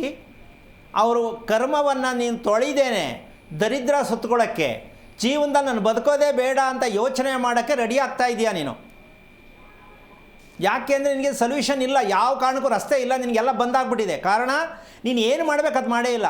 ಜನ್ಮ ಕೊಟ್ಟ ತಂದೆಗೆ ಋಣ ತೀರಿಸ್ತಿಲ್ಲ ಅಂದರೆ ನೀನು ಋಣದಲ್ಲೇ ಇರಬೇಕು. ಸರಿನಾ ನೀನು ಮಾಡಿದ್ದು? ಹಾಂ, ತಿಳ್ಕೊ, ಪ್ರಯತ್ನ ಮಾಡಿ. ಬದಲು 12 ವರ್ಷದಿಂದ ನೀನು ಎಂಥ ಗಟ್ಟಿಗಾನಪ್ಪ. ಇಲ್ಲ ಅಂದರೆ ಗಡ್ಡು ಮಗು ಹುಡ್ತಿತ್ತು, ಅದಕ್ಕೆ ಹುಟ್ಟಿರೋದು ಪುನರ್ವಸು ನಕ್ಷತ್ರದಲ್ಲಿ. ಅದಕ್ಕೆ ದೇಹದಲ್ಲಿ ಶಕ್ತಿ ಇಲ್ಲ, ಪಿಚ್ಕಲ ಥರ ಇರುತ್ತೆ. ದೇಹ ಮುಟ್ಟು ನೋಡೋದು ಎಷ್ಟು ಪೂರ್ತಿ ಹೆಂಗಿದೆ ಅಂತ. ಗಟ್ಟಿಗಿದೆಯಾ ಮಗು? ದೇಹ ಮುಟ್ಟು ನೋಡಿದ್ಯಾ ನೀನು? ನೋಡಿಲ್ವಾ? ಸ್ವಲ್ಪ ಯೋಚನೆ ಮಾಡು. ಮಗು ಎಷ್ಟು ಹ್ಯಾಂಡ್ಸಮ್ ಆಗಿದೆ, ಸ್ವಲ್ಪ ಯೋಚನೆ ಮಾಡು. ಎಷ್ಟು ಯಾವುದೇ ಮೈ ಭಾಗ ಮುಟ್ಟಿದ್ರು ಎಷ್ಟು ನಿನಗೆ ಒಂಥರ ದೌರ್ಬಲ್ಯವಾಗಿ ಕಾಣಿಸುತ್ತೆ, ದುರ್ಬಲವಾಗಿ ಕಾಣಿಸುತ್ತೆ. ಸ್ವಲ್ಪ ಯೋಚನೆ ಮಾಡು. ಇದೆಲ್ಲ ನಿಮಗೆ ಬೇಕಾಗಿಲ್ಲ. ಮಗು ಹೆಂಗೋ ಕೈ ಕಾಲು ಕಣ್ಣು ಬಿಟ್ಟರೆ ಸಾಕು ಮಗು ಇದೆ ಅಂತ ಅರ್ಥ ಅಲ್ಲ. ಆರೋಗ್ಯದಾಯಕವಾದ ಮಗು ಹುಟ್ಟಲಿಕ್ಕಿಲ್ಲ, ಹುಟ್ಟೋದು ಇಲ್ಲ. ಅದರಿಂದ ನೀನು ಯೋಚನೆ ಮಾಡಿ ನೀನು ಊಟ ಬಿಟ್ಬಿಟ್ಟು ನೀನು ಕೈಕಾಲು ಸೋತ್ಕೊಳುತ್ತೆ. ಮತ್ತು ಯಾಕ್ರಿ ಬೇಕು ಈ ಜೀವನ? ಜನ್ಮ ಕೊಟ್ಟು ಋಣ ತೀರಿಸ್ರಪ್ಪ. ಯಾವಾಗ ತೀರಿಸೋದು? ಒಳ್ಳೆಯದಾಗಲಿ, ತಿಳ್ಕೊಳ್ಳೋಕೆ ಪ್ರಯತ್ನ ಮಾಡಿ. ಕರೆ ಮಾಡಿದ್ದಕ್ಕಾಗಿ ಧನ್ಯವಾದಗಳು ಗುರುಗಳೇ. ನೀವಾಗಲೇ ಮಾತಾಡ್ತಾ ಇದ್ರಿ ಸರ್ವ ಸಮಸ್ಯೆಗೂ ಮೂಲ ಎಲ್ಲಿ ಅಂತ ನಾವು ನೋಡ್ತಾ ಹೋಗೋದಾದರೆ ನಮ್ಮ ಆಹಾರ ಪದ್ಧತಿ ಅಂತ. ಇದರ ಅರಿವು ಬಹುತೇಕರಿಗಿದೆ ಅಂತ ಅಂದ್ಕೊಳ್ಳೋಣ. ಕೆಲವರಿಗಿದ್ರೂ ಅವರು ತಮ್ಮ ಆಹಾರ ಪದ್ಧತಿಯಲ್ಲಿ ಮಾರ್ಪಾಡುಗಳನ್ನು ಮಾಡ್ಕೊಳ್ತಾರೆ. ಈಗೇನೋ ಮೆಣಸಿನ್ಕಾಯೋ ಅಥವಾ ಕೆಂಪು ಮೆಣಸಿನ್ಕಾಯಿ ತಿಂದರೆ ಏನೋ ಅದು ಹೊಟ್ಟೆ ನೋವು ಅಥವಾ ಮತ್ತು ಯಾವುದೋ ಅನಾರೋಗ್ಯ ಅಥವಾ ಕೋಪ ಜಾಸ್ತಿ ಬರುತ್ತೆ ಅಂದರೆ ಲಿಂಕ್ ಮಾಡ್ತಾರೆ. ಮತ್ತು ಯಾವುದೋ ಫುಡ್ಡನ್ನು ತೊಗೊಂಡ್ರೆ ಇನ್ನೇನೋ ವ್ಯತಿರಿಕ್ತವಾದ ಪರಿಣಾಮ, ಉಪ್ಪು ಜಾಸ್ತಿ ತಿಂದರೆ ಮತ್ತೇನೋ ಸಮಸ್ಯೆ ಆಗುತ್ತೆ ಅಂತ ಅದನ್ನೆಲ್ಲ ಕಂಟ್ರೋಲ್ ಇಟ್ಕೋತಾರೆ. ಇದು ಸರಿನಾ ಅಂತ ನೋಡಿ. ಒಂದು 10,000 ವರ್ಷದಿಂದ ನಾವು ತಪ್ಪು ದಾರಿಯಲ್ಲಿ ಹೋಗ್ತಿದ್ದೀವಿ ಅಂತ ನಾನು ವಿಚಾರ ಹೇಳಿದೆ. 10,000 ವರ್ಷದಿಂದ ಯಾವ ವಿಷಯದಲ್ಲಿ? ಆಹಾರದ ವಿಚಾರದಲ್ಲಿ. ಆದರೆ ಅದರ ಹಿಂದಕ್ಕೆ ಹೆಂಗಿದ್ರು ಅಂದರೆ ತುಂಬ ಚೆನ್ನಾಗಿದ್ರು. ಹೌದು. ಯಾಕೆ ಹೇಳಿ? ಅವ್ರಿಗೆ ಅದರ ವೈಜ್ಞಾನಿಕವಾದ ರೀತಿಯಲ್ಲಿ ಇವರು ಸೈನ್ಸ್ ಅಂತಾರೆ, ಅವ್ರ ಸೈನ್ಸೇ ಬೇರೆ. ಹೌದು. ಕಂಠದ ಬಟ್ಲಲ್ಲಿ ಇಷ್ಟಿಷ್ಟು ಇದಾಕೊಂಡು ಪಲ್ಯ ಹಾಕ್ಕೊಂಡು ಇಷ್ಟಪ್ಪ ಮುದ್ದೆ ತಗೊಂಡು ತಿಂದುಬಿಟ್ಟು ಬೆಳಗಿನ ಸಾಕಾದಾಗ ಕೆಲಸ ಮಾಡ್ತಿದ್ರು. ಈಗ ಮುದ್ದೆ ತಿನ್ನೋಕ್ಕೂ ಆಗಲ್ಲ, ಇಡ್ಲಿ ತಿನ್ನೋಕ್ಕೂ ಆಗಲ್ಲ, ಅಷ್ಟು ಸೋತೋಗಿದ್ದೀವಿ ನಾವು. ಈಗ ಅದು ನಡೆಯಲ್ಲ. ಈಗ ಆಹಾರದಲ್ಲಿ ಮನುಷ್ಯನ ಪ್ರತಿಯೊಂದು ಜೀವನ ಅಡಗಿದೆ ಅಂತಕ್ಕಂಥ ವಿಚಾರನೇ ಇಲ್ಲ. ಯಾಕೆ ಅಂದರೆ ಒಂದು ಸಣ್ಣ ಉದಾಹರಣೆ ಕೊಡ್ತೀನಿ. ನುಗ್ಗೆ ಸೊಪ್ಪು, ಕರಿಬೇವು, ಎಷ್ಟು ಜನಕ್ಕೆ ಗೊತ್ತು ಇದು ದೇಹಕ್ಕೆ ತುಂಬ ಔಷಧದ ರೂಪದಲ್ಲಿ ಕೆಲಸ ಮಾಡುತ್ತೆ ಅಂತ? ಎಷ್ಟು ಜನಕ್ಕೆ ಗೊತ್ತು? ಕರಿಬೇವು, ನುಗ್ಗೆ ಸೊಪ್ಪು ಬಳಸೋದ್ರಿಂದ ಮನುಷ್ಯ ಎಷ್ಟು ಬದಲಾವಣೆ ಆಗ್ತಾನೆ, ಎಷ್ಟು ಔಷಧಿ ಸಿಗತ್ತೆ. ಆ ನುಗ್ಗೆ ಸೊಪ್ಪು ಇರ್ತಕ್ಕಂಥ ಶಕ್ತಿ ಏನು, ಆ ಕರಿಬೇವು ನುಗ್ಗೆ ಸೊಪ್ಪುಗೂ ನಮ್ಮ ದೇಹಕ್ಕೆ ಇರ್ತಕ್ಕಂಥ ನಂಟು ಯಾವ ಥರ ಇದೆ. ಹಿಂದಿನವರು ಇದನ್ನು ಬಳಸ್ತಾ ಇದ್ರು. ಈಗಿನವರು ಯಾವ ಕಾರಣಕ್ಕೂ ಇವತ್ತಿನ ಮಕ್ಕಳಿಗೆ ನೀವು ನುಗ್ಗೆ ಸೊಪ್ಪು ಅಂದರೆ ವಾಟ್ ಅಂತಾರೆ, ಕರಿಬೇವು ಅಂದರೆ ವಾಟ್ ಅಂತಾರೆ. ಏನು ಮಾಡೋಣ, ಈಗ ನಾವೇ ಬೆಳೆಸಿರೋದು. ಯಾರನ್ನ ಇಂಗ್ಲೀಷ್ ಮೀಡಿಯಂ ಕಳಿಸಿರೋದು ಯಾರು? ನಾವೇ. ಅದು ಇಂಗ್ಲೀಷಲ್ಲಿ ಕೇಳುತ್ತೆ ವಾಟ್ ಅಂತ. ಇದು ನೀವು ಎಕ್ಸ್ಪ್ಲೈನ್ ಮಾಡೋದು ನಿಮಗೂ ಗೊತ್ತಿಲ್ಲ. ಕರಿಬೇವು ಯಾಕೆ ತಿನ್ನಬೇಕು? ಯಾಕೆ ಸಣ್ಣ ಉದಾಹರಣೆ ಹೇಳ್ತೀನಿ ಅಂದರೆ, ತುಂಬ ದುಬಾರಿಯಾದ ಆಹಾರ ಅಲ್ಲ ಇದು. ಹೌದೌದು, ಹೌದಲ್ಲ? ಸರಳವಾದ್ರೆ ಇದು ಸಿಕ್ಕೋದು. ನಾವು ಬಳಸೋಕ್ಕಾಗಿದೆಯಾ? ಇವತ್ತಿನ ಮಕ್ಕಳು ಬೇಡ, ಮದುವೆ ಆಗಿರೋರೇ ಆಗಲಿ, ಕರಿಬೇವು ನೋಡಿದ ತಕ್ಷಣ ಜಿರಳೆ ನೋಡ್ದಂಗೆ ಆಡ್ತಾರೆ ಕೆಲವರು. ಹೌದು. ಸ್ಟೈಲು, ಸ್ಟೆಂಟು, ಅಯ್ಯಯ್ಯೋ ಇದೇನು ಇದೆಲ್ಲ ತಿಂತಾರ? ಕೈ ಕಾಲೆಲ್ಲ ನಡುಕ್ತಾ ಇರ್ತದೆ. ಕೈಲಿ ಕಾಫಿ ಹಿಡ್ಕೊಂಡು ಕುಡಿಯೋಕ್ಕೂ ಆಗಲ್ಲ. ಹ್ಯಾಂಡ್ಸಮ್ ಅಂತ ಮದುವೆ ಆಗಿರ್ತಾರೆ ಪ್ರೀತಿಸಿ, ಕೈ ಕಾಲೆಲ್ಲ ನಗ್ತಿರ್ತವೆ. ಯಾವ ಹ್ಯಾಂಡ್ಸಮ್ ಅಲ್ಲಿ? ಎಲ್ಲ ಫೇಲು. ಇದಕ್ಕೊಂದು ಪೇರ್ ಅಂತ ನೋಡ್ಬಿಟ್ಟು ಮದುವೆ ಮಾಡ್ತಾರೆ. ಇದು ನಮ್ಮ ಜೀವನದ ಕತೆ. ಅದಕ್ಕೆ ಹಿಂದೆ ಮಾಡ್ತಾ ಇದ್ದಂಥದ್ದು ಪ್ರತಿಯೊಂದಕ್ಕೂ ಅಧ್ಯಯನ ಮಾಡ್ತಾ ಇದ್ರು. ಮನುಷ್ಯನ ದೇಹಕ್ಕೆ ಏನು ಬೇಕು ಅದನ್ನೇ ತಗೋತಿದ್ರು. ಅದಕ್ಕೆ ಆರೋಗ್ಯವಾಗಿದ್ರು. ವರ್ಷಕ್ಕೆ ಒಂದ್ಸಲ ಸ್ನಾನ ಮಾಡೋ ಜನ ಇದ್ರು ಅವತ್ತು. ಹಾಕೊಂಡ್ಬಿಟ್ರೆ ಹೊಸ ಬಟ್ಟೆ ಅದು ಸವದು ಹರಿದೋಗೋ ತನಕ ಬಟ್ಟೆ ಬಿತ್ತಿರಲಿಲ್ಲ, ಸ್ನಾನ ಮಾಡ್ತಿರ್ಲಿಲ್ಲ, ಆದರೂ ಚೆನ್ನಾಗಿದ್ರು. ಈಗ ಬೆಳಿಗ್ಗೆ ಒಂದು ಡ್ರೆಸ್ಸು, ಸಾಯಂಕಾಲಕ್ಕೆ ಒಂದು ಡ್ರೆಸ್ಸು, ಬೆಳಗ್ಗೆ ಒಂದು ದೇವಸ್ಥಾನ, ಸಾಯಂಕಾಲಕ್ಕೆ ಒಂದು ದೇವಸ್ಥಾನ, ಬೆಳಗ್ಗೆ ಒಂದು ಮಂತ್ರ, ಸಾಯಂಕಾಲಕ್ಕೆ ಒಂದು ಮಂತ್ರ, ಹೇಳಿದ್ದು. ಆದರೆ ನೆಮ್ಮದಿಯಾಗಂತೂ ಇಲ್ವೇ? ಯಾಕೆ ಅಂದರೆ ನಮಗೆ ಪಚನ ಕ್ರಿಯೆ ಅಂತಕ್ಕಂತಹ ವಿಚಾರದಲ್ಲಿ ಸತ್ತೋಗಿದೆ 80%. ಚಿಕ್ಕ ಮಕ್ಕಳಿಂದ ಹಿಡಿದು ಹುಟ್ಟಿದ ಮಗುವಿನಿಂದಲೇ ಶುರುವಾಗತ್ತೆ. ಕೆಲವು ಮಗು ಹುಟ್ಟಿದ ತಕ್ಷಣ ನೋಡಿ ಗಟ್ಟಿ ಇರುತ್ತೆ ಹೊಟ್ಟೆ, ಒಳಗಡೆನೆ ಈ ಮಟ್ಟಕ್ಕಾಗಿರುತ್ತೆ. ಯಾಕೆ ಅಂದರೆ ನಾನು ನಿನ್ನೆ ಒಂದು ವಿಚಾರ ಹೇಳಿದೆ. 3 ತಿಂಗಳಿಂದ ಗರ್ಭವತಿಯಾದ 3 ತಿಂಗಳು 4 ತಿಂಗಳು ಒಳಗಡೆ ಇರ್ತಕ್ಕಂಥ ಆ 1 ತಿಂಗಳ ಅವಧಿಯಲ್ಲಿ ಯಾವುದೇ ಗರ್ಭಿಣಿ ಹೆಂಗಸಿಗೆ ಒತ್ತಡ ಆಗೇ ಆಗತ್ತೆ, ಭಯ ಆತಂಕ ಇದ್ದೇ ಇರತ್ತೆ. ಹೌದಲ್ವಾ? ಅದು ಯಾವುದೇ ವಿಷಯ ಆಗಿರ್ಬೋದು. ಈ ಆತಂಕದಲ್ಲಿ ಈ ಯೂರಿನ್ ಮೋಷನ್ ವ್ಯತ್ಯಾಸ ಆಗತ್ತಾ ಇಲ್ವಾ? ಆಗುತ್ತೆ. ಅಂದ ಮೇಲೆ ಅಲ್ಲಿ ವ್ಯತ್ಯಾಸ ಆದದ್ದಕ್ಕೆ ಆ ಮಗುವಿನ ಮೆದುಳಿನ ಶಕ್ತಿ ಕುಂಠಿತವಾಗತ್ತೆ. 3 ತಿಂಗಳು 4 ತಿಂಗಳ ಅವಧಿಯಲ್ಲಿ ನಡೀತಕ್ಕಂಥ ಗರ್ಭವತಿಯ ಮನಸ್ಥಿತಿಯಲ್ಲಿ ಇರ್ತಕ್ಕಂಥ ವ್ಯತ್ಯಾಸಗಳು, ಏರಿಳಿತಗಳು ಮಗುವಿನ ಮೆದುಳಿನ ಮೇಲೆ ಸಮಸ್ಯೆ ಉದ್ಭವವಾಗಿ ಹೆಣ್ಣಾದರೆ ಋತುಮತಿ ಆಗ್ತಕ್ಕಂಥ ವಿಚಾರ ತುಂಬಾ ಲಾಂಗ್ ತಗೊಳುತ್ತೆ. ಅಥವಾ ಪ್ರತಿ ತಿಂಗಳು ಆಗ್ತಕ್ಕಂಥ ರಜದಲ್ಲಿ ತುಂಬ ವ್ಯತ್ಯಾಸ ಆಗತ್ತೆ. ಮತ್ತೆ ಆ ಮಗುವಿಗೆ, ಹೆಣ್ಣು ಮಗುವಿಗೆ ನನ್ನ ಗಂಡ, ನನ್ನ ಮನೆ, ನನ್ನ ಸಂಸಾರ, ನನ್ನ ದೇಹ ಏನು ಅರ್ಥವಾಗದ ರೀತಿಯಲ್ಲಿ ಸತ್ತೋಗಿರುತ್ತೆ. ಹೆಸರಿಗೆ ಮಾತ್ರ ಹೆಣ್ಣು ಅಂತ ಕಂಡುಬಿಡ್ತಾ ಇರತ್ತೆ, ಉಸಿರಾಡ್ತಾ ಇರತ್ತೆ. ಈ ರೀತಿ ಹೆಣ್ಣು ಮಕ್ಕಳನ್ನ ಮದುವೆ ಮಾಡಿ ಯಾವ ಮಟ್ಟಕ್ಕೆ ಸಂಸಾರ ನಡೆಸ್ತೀರಾ? ಎಲ್ಲಿ ತಪ್ಪಾಗಿರೋದು ಇದು? 3ನೇ 4ನೇ ತಿಂಗಳ ಅವಧಿಯಲ್ಲಿ ಆಗಿರ್ತಕ್ಕಂಥ ಗರ್ಭಾವ್ಯವಸ್ಥೆಯಲ್ಲಿ ಇರಬೇಕಾದ್ರೆ ಮಗು ಹದಗೆಟ್ಟಿದೆ ಅಂತ ನಮ್ಮ ಜನಕ್ಕೆ ಯಾವಾಗ ಅರ್ಥ ಆಗೋದು? ಇದು ಯಾವ ಕುಂಡಲಿ ಬರೆಯೋರು ಹೇಳ್ತಾರೆ, ಯಾವ ಜ್ಯೋತಿಷ್ಯರು ಹೇಳ್ತಾರೆ? ಇದನ್ನ ಎಲ್ಲ ಪ್ಯಾಕೇಜ್ ಸಿಸ್ಟಮ್. ಮದುವೆ ಮಾಡ್ಕೊಂಡು ಮಗು ಮಾಡ್ಕೊಂಡು ಪ್ಯಾಕೇಜ್ ತಾನೇ ಇದು. ಮದುವೆಲೂ ಸತ್ಯ ಇಲ್ಲ, ಮಗುನಲ್ಲೂ ಸತ್ಯ ಇಲ್ಲ. ಮತ್ತೆ ಹೆಂಗ್ ಬದುಕ್ತೀರಾ ನೀವು? ಇದು ಬೇಕಾ ಬೇಡವಾ? ಖಂಡಿತ ಗುರು, ಮಾತಾಡ್ತೀನಿ. ಸನ್ನಿಧಿ ಅಂತ ಕರೆ ಮಾಡಿದ್ದಾರೆ ಶಿವಮೊಗ್ಗದಿಂದ. ನಮಸ್ಕಾರ ಸನ್ನಿಧಿ ಅವ್ರಿಗೆ. ನಮಸ್ತೆ ಮೇಡಮ್. ಓಕೆ, ಯಾರ ಬಗ್ಗೆ ತಿಳ್ಕೊಳ್ಬೇಕಾಗಿತ್ತು ಸನ್ನಿಧಿ ಅವರು? ನಮ್ಮ ಬಗ್ಗೆನೇ ಮೇಡಮ್. ಮದುವೆ ಆಗಿ 4.5 ವರ್ಷ ಆಯ್ತು, ಇನ್ನು ಮಕ್ಕಳಾಗಿಲ್ಲ. ನಕ್ಷತ್ರ ತಿಳಿಸ್ಬೋದಾ? ಮೃಗಶಿರ ನಕ್ಷತ್ರ, ಮಿಥುನ ರಾಶಿ. ಗುರುಗಳಿದ್ದಾರೆ ಮಾತು. ಹಲೋ. ಹಲೋ, ನಮಸ್ತೆ ಗುರುಗಳೇ. ನಾರಾಯಣ, ಹೇಳಮ್ಮ, ಏನು ಓದಿದ್ಯಾ? ನಾ BE ಮಾಡಿದ್ದೇನೆ. ಎಷ್ಟು ವರ್ಷ ಆಯ್ತು ಮದುವೆ ಆಗಿ? ಮದುವೆ ಆಗಿ 4.5 ವರ್ಷ ಆಯ್ತು. ಹೇಗೆ ಅನ್ಸಿದೆ ಜೀವನ? ಜೀವನ ಚೆನ್ನಾಗಿದೆ. ಯಾವುದ್ರಲ್ಲಿ? ಏನು ಹೇಳ್ಬೇಕಲ್ಲ, ಇನ್ನೇನು ಮಾಡೋದು? ಎಲ್ಲ ಹೇಳೋಕ್ಕಾಗತ್ತಾ? ಏನು ಮಾಡೋಕ್ಕಾಗಲ್ಲ, ಮುಚ್ಚಿಟ್ಕೊಂಡು ಹೇಳಲೇಬೇಕು. ಚೆನ್ನಾಗಿದೆ, ಫೈನ್, ಖುಷಿ. ಇದನ್ನೇ ಹೆಣ್ಮಕ್ಳ ಬುದ್ಧಿ ಅನ್ನೋದು. ಎಷ್ಟೇ ಕಷ್ಟ ಇದ್ದರೂ ನುಂಗಿ ಅದನ್ನು ಬೇರೆಯವರಿಗೆ ಒಳ್ಳೆಯದು ಆಗಿದೆ ಅಂತ ಹೇಳ್ಕೊಳ್ಳುವಷ್ಟು ಒಂದು ಒಳ್ಳೆತನ ಬರೋದು ಹೆಣ್ಣಲ್ಲಿ ಮಾತ್ರ. ಅದೇ ಗಂಡಸರಿಗೆ 2 ನಿಮಿಷಕ್ಕೆ 200 ಜನ ಕೇಳ್ಬಿಟ್ಟಿರ್ತಾರೆ. ಯಾಕೆಂದರೆ ತಡ್ಕೊಳ್ಳೋ ಶಕ್ತಿ ಇಲ್ಲ. ಅದಕ್ಕೆ ಹೆಣ್ಣಿಗೆ ನಮ್ಮ ಭೂದೇವಿಗೆ ಯಾಕೆ ಹೋಲಿಕೆ ಮಾಡಿದ್ದಾರೆ ಅಂದರೆ ಈ ಭೂಮಿಗೆ ನಾವು ಎಲ್ಲೇ ಹೊಡೆದು ಎಷ್ಟೇ ತೊಡೆದ್ರು ಅದೇನು ಕೇಳಲ್ಲ, ತಡ್ಕೊಳುತ್ತೆ. ಅದು ಹೆಣ್ಣು ಹಾಗೆ ಏನೇ ಜೀವನದಲ್ಲಿ ಬಂದರೂ ತಡ್ಕೊಳ್ಳೋ ಶಕ್ತಿ ಹೆಣ್ಣಿಗೆ ಮಾತ್ರ ಕೊಟ್ಟಿರೋದು. ಹಾಗಂತ ಜೀವನ ಎಲ್ಲ ತಡ್ಕೊಂಡೇ ಇರಿ ಅನ್ನೋದು ತಪ್ಪು. ಒಂದು ವಿಷಯಕ್ಕೆ ಬರೋಣ. ನಿಮಗೆ ಈಗ ಸಂತತಿ ಮಗು ಬೇಕು ಅಂತ ಅಮ್ಮ?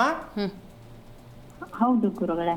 ಓಕೆ, ಮಗು ಅಂತಕ್ಕಂಥ ವಿಚಾರಕ್ಕೆ ಬಂದಾಗ ಈಗ ಕೊರತೆ ಅಂತಕ್ಕಂಥದ್ದು ಮಗು ಏಕಾಗಿಲ್ಲ ಅಂತಕ್ಕಂಥ ವಿಷಯ ಏನಾದ್ರು ತಿಳ್ಕೊಂಡಿದ್ದೀರಾ? ಡಾಕ್ಟರ್ ಮೂಲಕ ಆಗಲಿ ಕುಂಡಲಿ ಮೂಲಕ ಆಗಲಿ? ಡಾಕ್ಟರ್ ತೋರಿಸಿದ್ವಿ, ನೋಡಿದ್ದಾರೆ, ಎಲ್ಲ ರಿಪೋರ್ಟ್ಸ್ ಎಲ್ಲ ನಾರ್ಮಲ್ ಬರ್ತಾ ಇದೆ, ಆಗುತ್ತೆ ಅಂತ ಹೇಳ್ತಾರೆ ಅವರು. ನಿಮ್ಮ ಯಜಮಾನರ ನಕ್ಷತ್ರ ಯಾವುದು?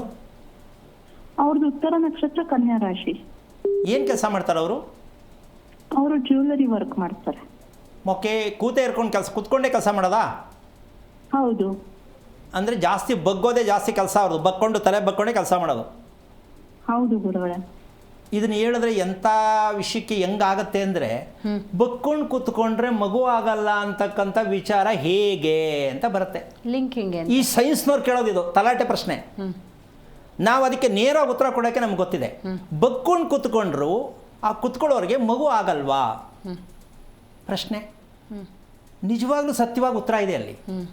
ಯಾಕೆ ಅಂದರೆ ಕತ್ತು ಬಗ್ಗಿಸ್ಕೊಂಡು ಮಗು ಓದುತ್ತೆ, ಅದಕ್ಕೆ ಮಕ್ಕಳು ಚಂಡಿ ಜಾಸ್ತಿ, ಹೇಳೋದು ಮಾತು ಕೇಳಲ್ಲ, ಸರಿಯಾಗಿದೆ ಅಂತ ಯಾವುದೂ ಒಪ್ಕೊಳ್ಳಲ್ಲ. ಮಕ್ಕಳು ಓದಿಸ್ತೀವಲ್ಲ ನಾವು, ಬಗ್ಕೊಂಡೇ ಓದುತ್ತೆ, ಬಗ್ಕೊಂಡೇ ಮೊಬೈಲ್ ನೋಡುತ್ತೆ, ಹೌದಾ? ಸ್ಕೂಲಲ್ಲೂ ಬಗ್ಗುತ್ತೆ, ಮನೆಗೆ ಬಂದರೂ ಬಗ್ಗುತ್ತೆ. ಯಾಕೆ ಇಲ್ಲಿ ಹೋಮ್ವರ್ಕ್ ಮಾಡಬೇಕು, ಅಲ್ಲಿ ಸ್ಟಡಿ ಮಾಡಬೇಕು, ಬಗ್ಕೊಂಡೇ ಇರತ್ತೆ. ಆ ಮಗು ಎಷ್ಟರ ಮಟ್ಟಕ್ಕೆ ದೇಹವೆಲ್ಲ ಪೂರ್ಣ ಸಾಯ್ತಾ ಇರುತ್ತೆ ಅಂತ ನಮ್ಮ ಜನಕ್ಕೆ ಗೊತ್ತಾಗಿದೆಯಾ? ಯಾಕೆಂದ್ರೆ ಮಗು ಸ್ಟಡಿ ಮಾಡಬೇಕು. ಖಂಡಿತ. ಯಾವುದ್ರಿ ಸ್ಟಡಿ? ಅದು ಎಕ್ಕುಟ್ಟು ಹೋಗುತ್ತೆ, ಏನೂ ಇರಲ್ಲ ಅದರಲ್ಲಿ. ನೀವು ಸ್ಟಡಿ ಅನ್ಕೊಂಡು ಮಕ್ಕಳನ್ನ ಹಾಳು ಮಾಡ್ತಾ ಇದ್ದೀರಾ ಅಷ್ಟೇ. ಈಗ ಇಡೀ ದೇಹದ ಕೆಲಸಗಳೆಲ್ಲ ನಡಿಬೇಕಾದ್ರೆ ನಮ್ಮ ಕುತ್ತಿಗೆ ಭಾಗ ಅವು ಮುಖ್ಯ, ಹೌದಾ ಅಲ್ವಾ? ಮುಖ್ಯವೇ. ಮತ್ತು ಅದನ್ನೇ ಬಗ್ಕೊಂಡು ನೀವು ಕುತ್ಕೊಂಡ್ಬಿಟ್ರೆ ಕಾಲು ನೋವು, ಸೊಂಟ ನೋವು, ಬೆನ್ನು ನೋವು, ಎಲ್ಲ ನೋವು ಬರುತ್ತೆ. ಈ ನೋವು ಬಂದಾಗ ಏನೇನು ಉತ್ಪತ್ತಿ ಆಗಬೇಕು ಅದ್ಯಾವುದು ಉತ್ಪತ್ತಿ ಆಗಲ್ಲ. ಎರಡನೇದಾಗಿ ಈ ಹುಡುಗಿಗೆ ಊಟ ಕರೆಕ್ಟ್ ರೀತಿಯಲ್ಲಿ ಮಾಡೋಕ್ಕೆ ಟೈಮ್ ಸರಿಗೆ ಇಲ್ಲಿವರೆಗೂ ಆಗಿಲ್ಲ. ಯಾರಿಗೆ? ಈ ಹುಡುಗಿಗೆ. ಸನ್ನಿಧಿ. ಕಾರಣ ಮೃಗಶಿರ ನಕ್ಷತ್ರ, ಮಾನಸಿಕ ರೋಗಿ. ಅಂದರೆ ತಾಯಿಯಲ್ಲಿ ಹುಟ್ಟಬೇಕಾದ್ರೆ ಬಂದಿರತಕ್ಕಂಥದ್ದು ಇದು. ಇದನ್ನ ರಿಪೇರಿ ಮಾಡಿಲ್ಲ ಇವರು. ಮದುವೆ ಆಗಾಗಲೂ ರಿಪೇರಿ ಆಗಿಲ್ಲ, ಮದುವೆ ಆದ್ಮೇಲೂ ರಿಪೇರಿ ಆಗಿಲ್ಲ. ಕೊನೆಗೆ ಹಂಗೋ ಹಿಂಗೋ ದೇವ್ರು ಬೇಡಿ ಹಂಗೆ ಹಿಂಗೆ ಮಾಡಿ ಒಂದು ಮಗು ಪಡ್ಕೊಂಡ್ಬಿಟ್ರೆ ಆ ಹುಟ್ಟೋ ಮಗುನು ಇದೇನೆ, ಜೆರಾಕ್ಸ್. ಇದು ಬೇಕಾ ಜೀವನ? ಅಮ್ಮ ಅರ್ಥ ಆಯ್ತಾ? ಬೇಜಾರಾಯ್ತಾ ನಿಂಗೆ? ಅರ್ಥ ಆಯ್ತು ಗುರು. ಊಟ ಶೈಲಿ ಚೆನ್ನಾಗಿದೆಯಾ ನಿಂದು? ಅದೇ ನಾನು ಊಟ ಜಾಸ್ತಿ ಮಾಡೋದಕ್ಕೆ ಇಷ್ಟಪಡಲ್ಲ. ಯಾಕೆ? ಬೇಜಾರು? ಜಾಸ್ತಿ ಸೇರಲ್ಲ ಅದಕ್ಕೆ. ಅಲ್ಲ ಬೇಜಾರು? ಬೇಜಾರ ಕೋಪನಮ್ಮ?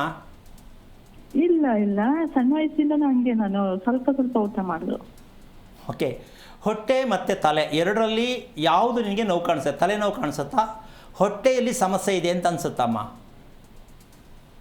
ತಲೆನೋವು ಇಲ್ಲ ಗುರುಗಳೇ, ಅಪರೂಪ ಯಾವಾಗಾದ್ರೂ ವರ್ಷಕ್ಕೆ ಒಂದ್ಸತಿ ಬರ್ಬೋದು ಅಷ್ಟೇ. ಸಾಕು, ವರ್ಷಕ್ಕೆ ಬರಲಿ. ಅದು ನಿನಗೆ ಐಡೆಂಟಿ ಮಾಡ್ತಾ ಇದೆ ಜೋಪಾನ ಅಂತ. ಯಾವತ್ತೂ ಒಂದ್ಸಲ ಮಳೆ ನೆಂದ್ರೆ ಬರ್ತದೆ ಸ್ವಾಮಿ, ನನಗೆ ಐಸ್ ಕ್ರೀಮ್ ತಿಂದಾಗ ಬರ್ತದೆ ಅನ್ನೋ ಪ್ರಶ್ನೆ ಅಲ್ಲ. ನಿಮ್ಮ ದೇಹ ಸ್ಥಿತಿಯನ್ನು ತೋರಿಸುತ್ತೆ. ಸೀನಿಂದ ಏನಾಗಿದೆ ದೇಹ ತಿಳ್ಕೊಳ್ಳಿ, ಕೆಮ್ಮಿಂದ ದೇಹ ಏನಾಗಿದೆ ತಿಳ್ಕೊಳ್ಳಿ, ತಲೆನೋವು ಬಂದರೆ ಏನಾಗಿದೆ ತಿಳ್ಕೊಳ್ಳಿ ಅಂತ ಮೆಸೇಜ್ ಕೊಡ್ತಾ ಇರೋದು. ನಾವು ಎಲ್ಲದಕ್ಕೂ ಮಾತ್ರೆ ತಗೊಂಡು ಏನೇನೋ ಮಾಡಿಕೊಂಡು ಅದನ್ನ ಹಂಗೆ ಮುಚ್ಚಾಕಿ ಇನ್ನೊಂದು ಸಲ ಜಾಸ್ತಿ ಬರೋ ಮಾಡ್ಕೋತೀವಿ. ಇದು ನಮ್ಗೆ ಗೊತ್ತಿಲ್ಲ. ದೇಹದ ಪ್ರಕೃತಿಯನ್ನು ಸರಿಪಡಿಸೋದಕ್ಕೆ ಇದೆಲ್ಲ ನಮ್ಗೆ ಆಗ್ತಾ ಇರೋದು. ನಮ್ಗೆ ಅದು ರೋಗ ಅಲ್ಲ. ಸೀನ್ ಬಂದರೆ ರೋಗ, ಕೆಮ್ಮಿದ್ರೆ ರೋಗ. ಇದು ರೋಗ ಅಲ್ಲ, ಅದು ಲಕ್ಷಣಗಳು. ಎಚ್ಚರಿಕೆ ತಗೋ, ನಿನ್ನ ದೇಹನ ಸರಿ ಮಾಡ್ಕೋತಾ ಇಲ್ಲ ಅನ್ನೋದು ವಿಚಾರ. ಎರಡನೇದು, ನಿದ್ದೆ ನಿಂದು ಚೆನ್ನಾಗಿದೆಯೇನಮ್ಮ?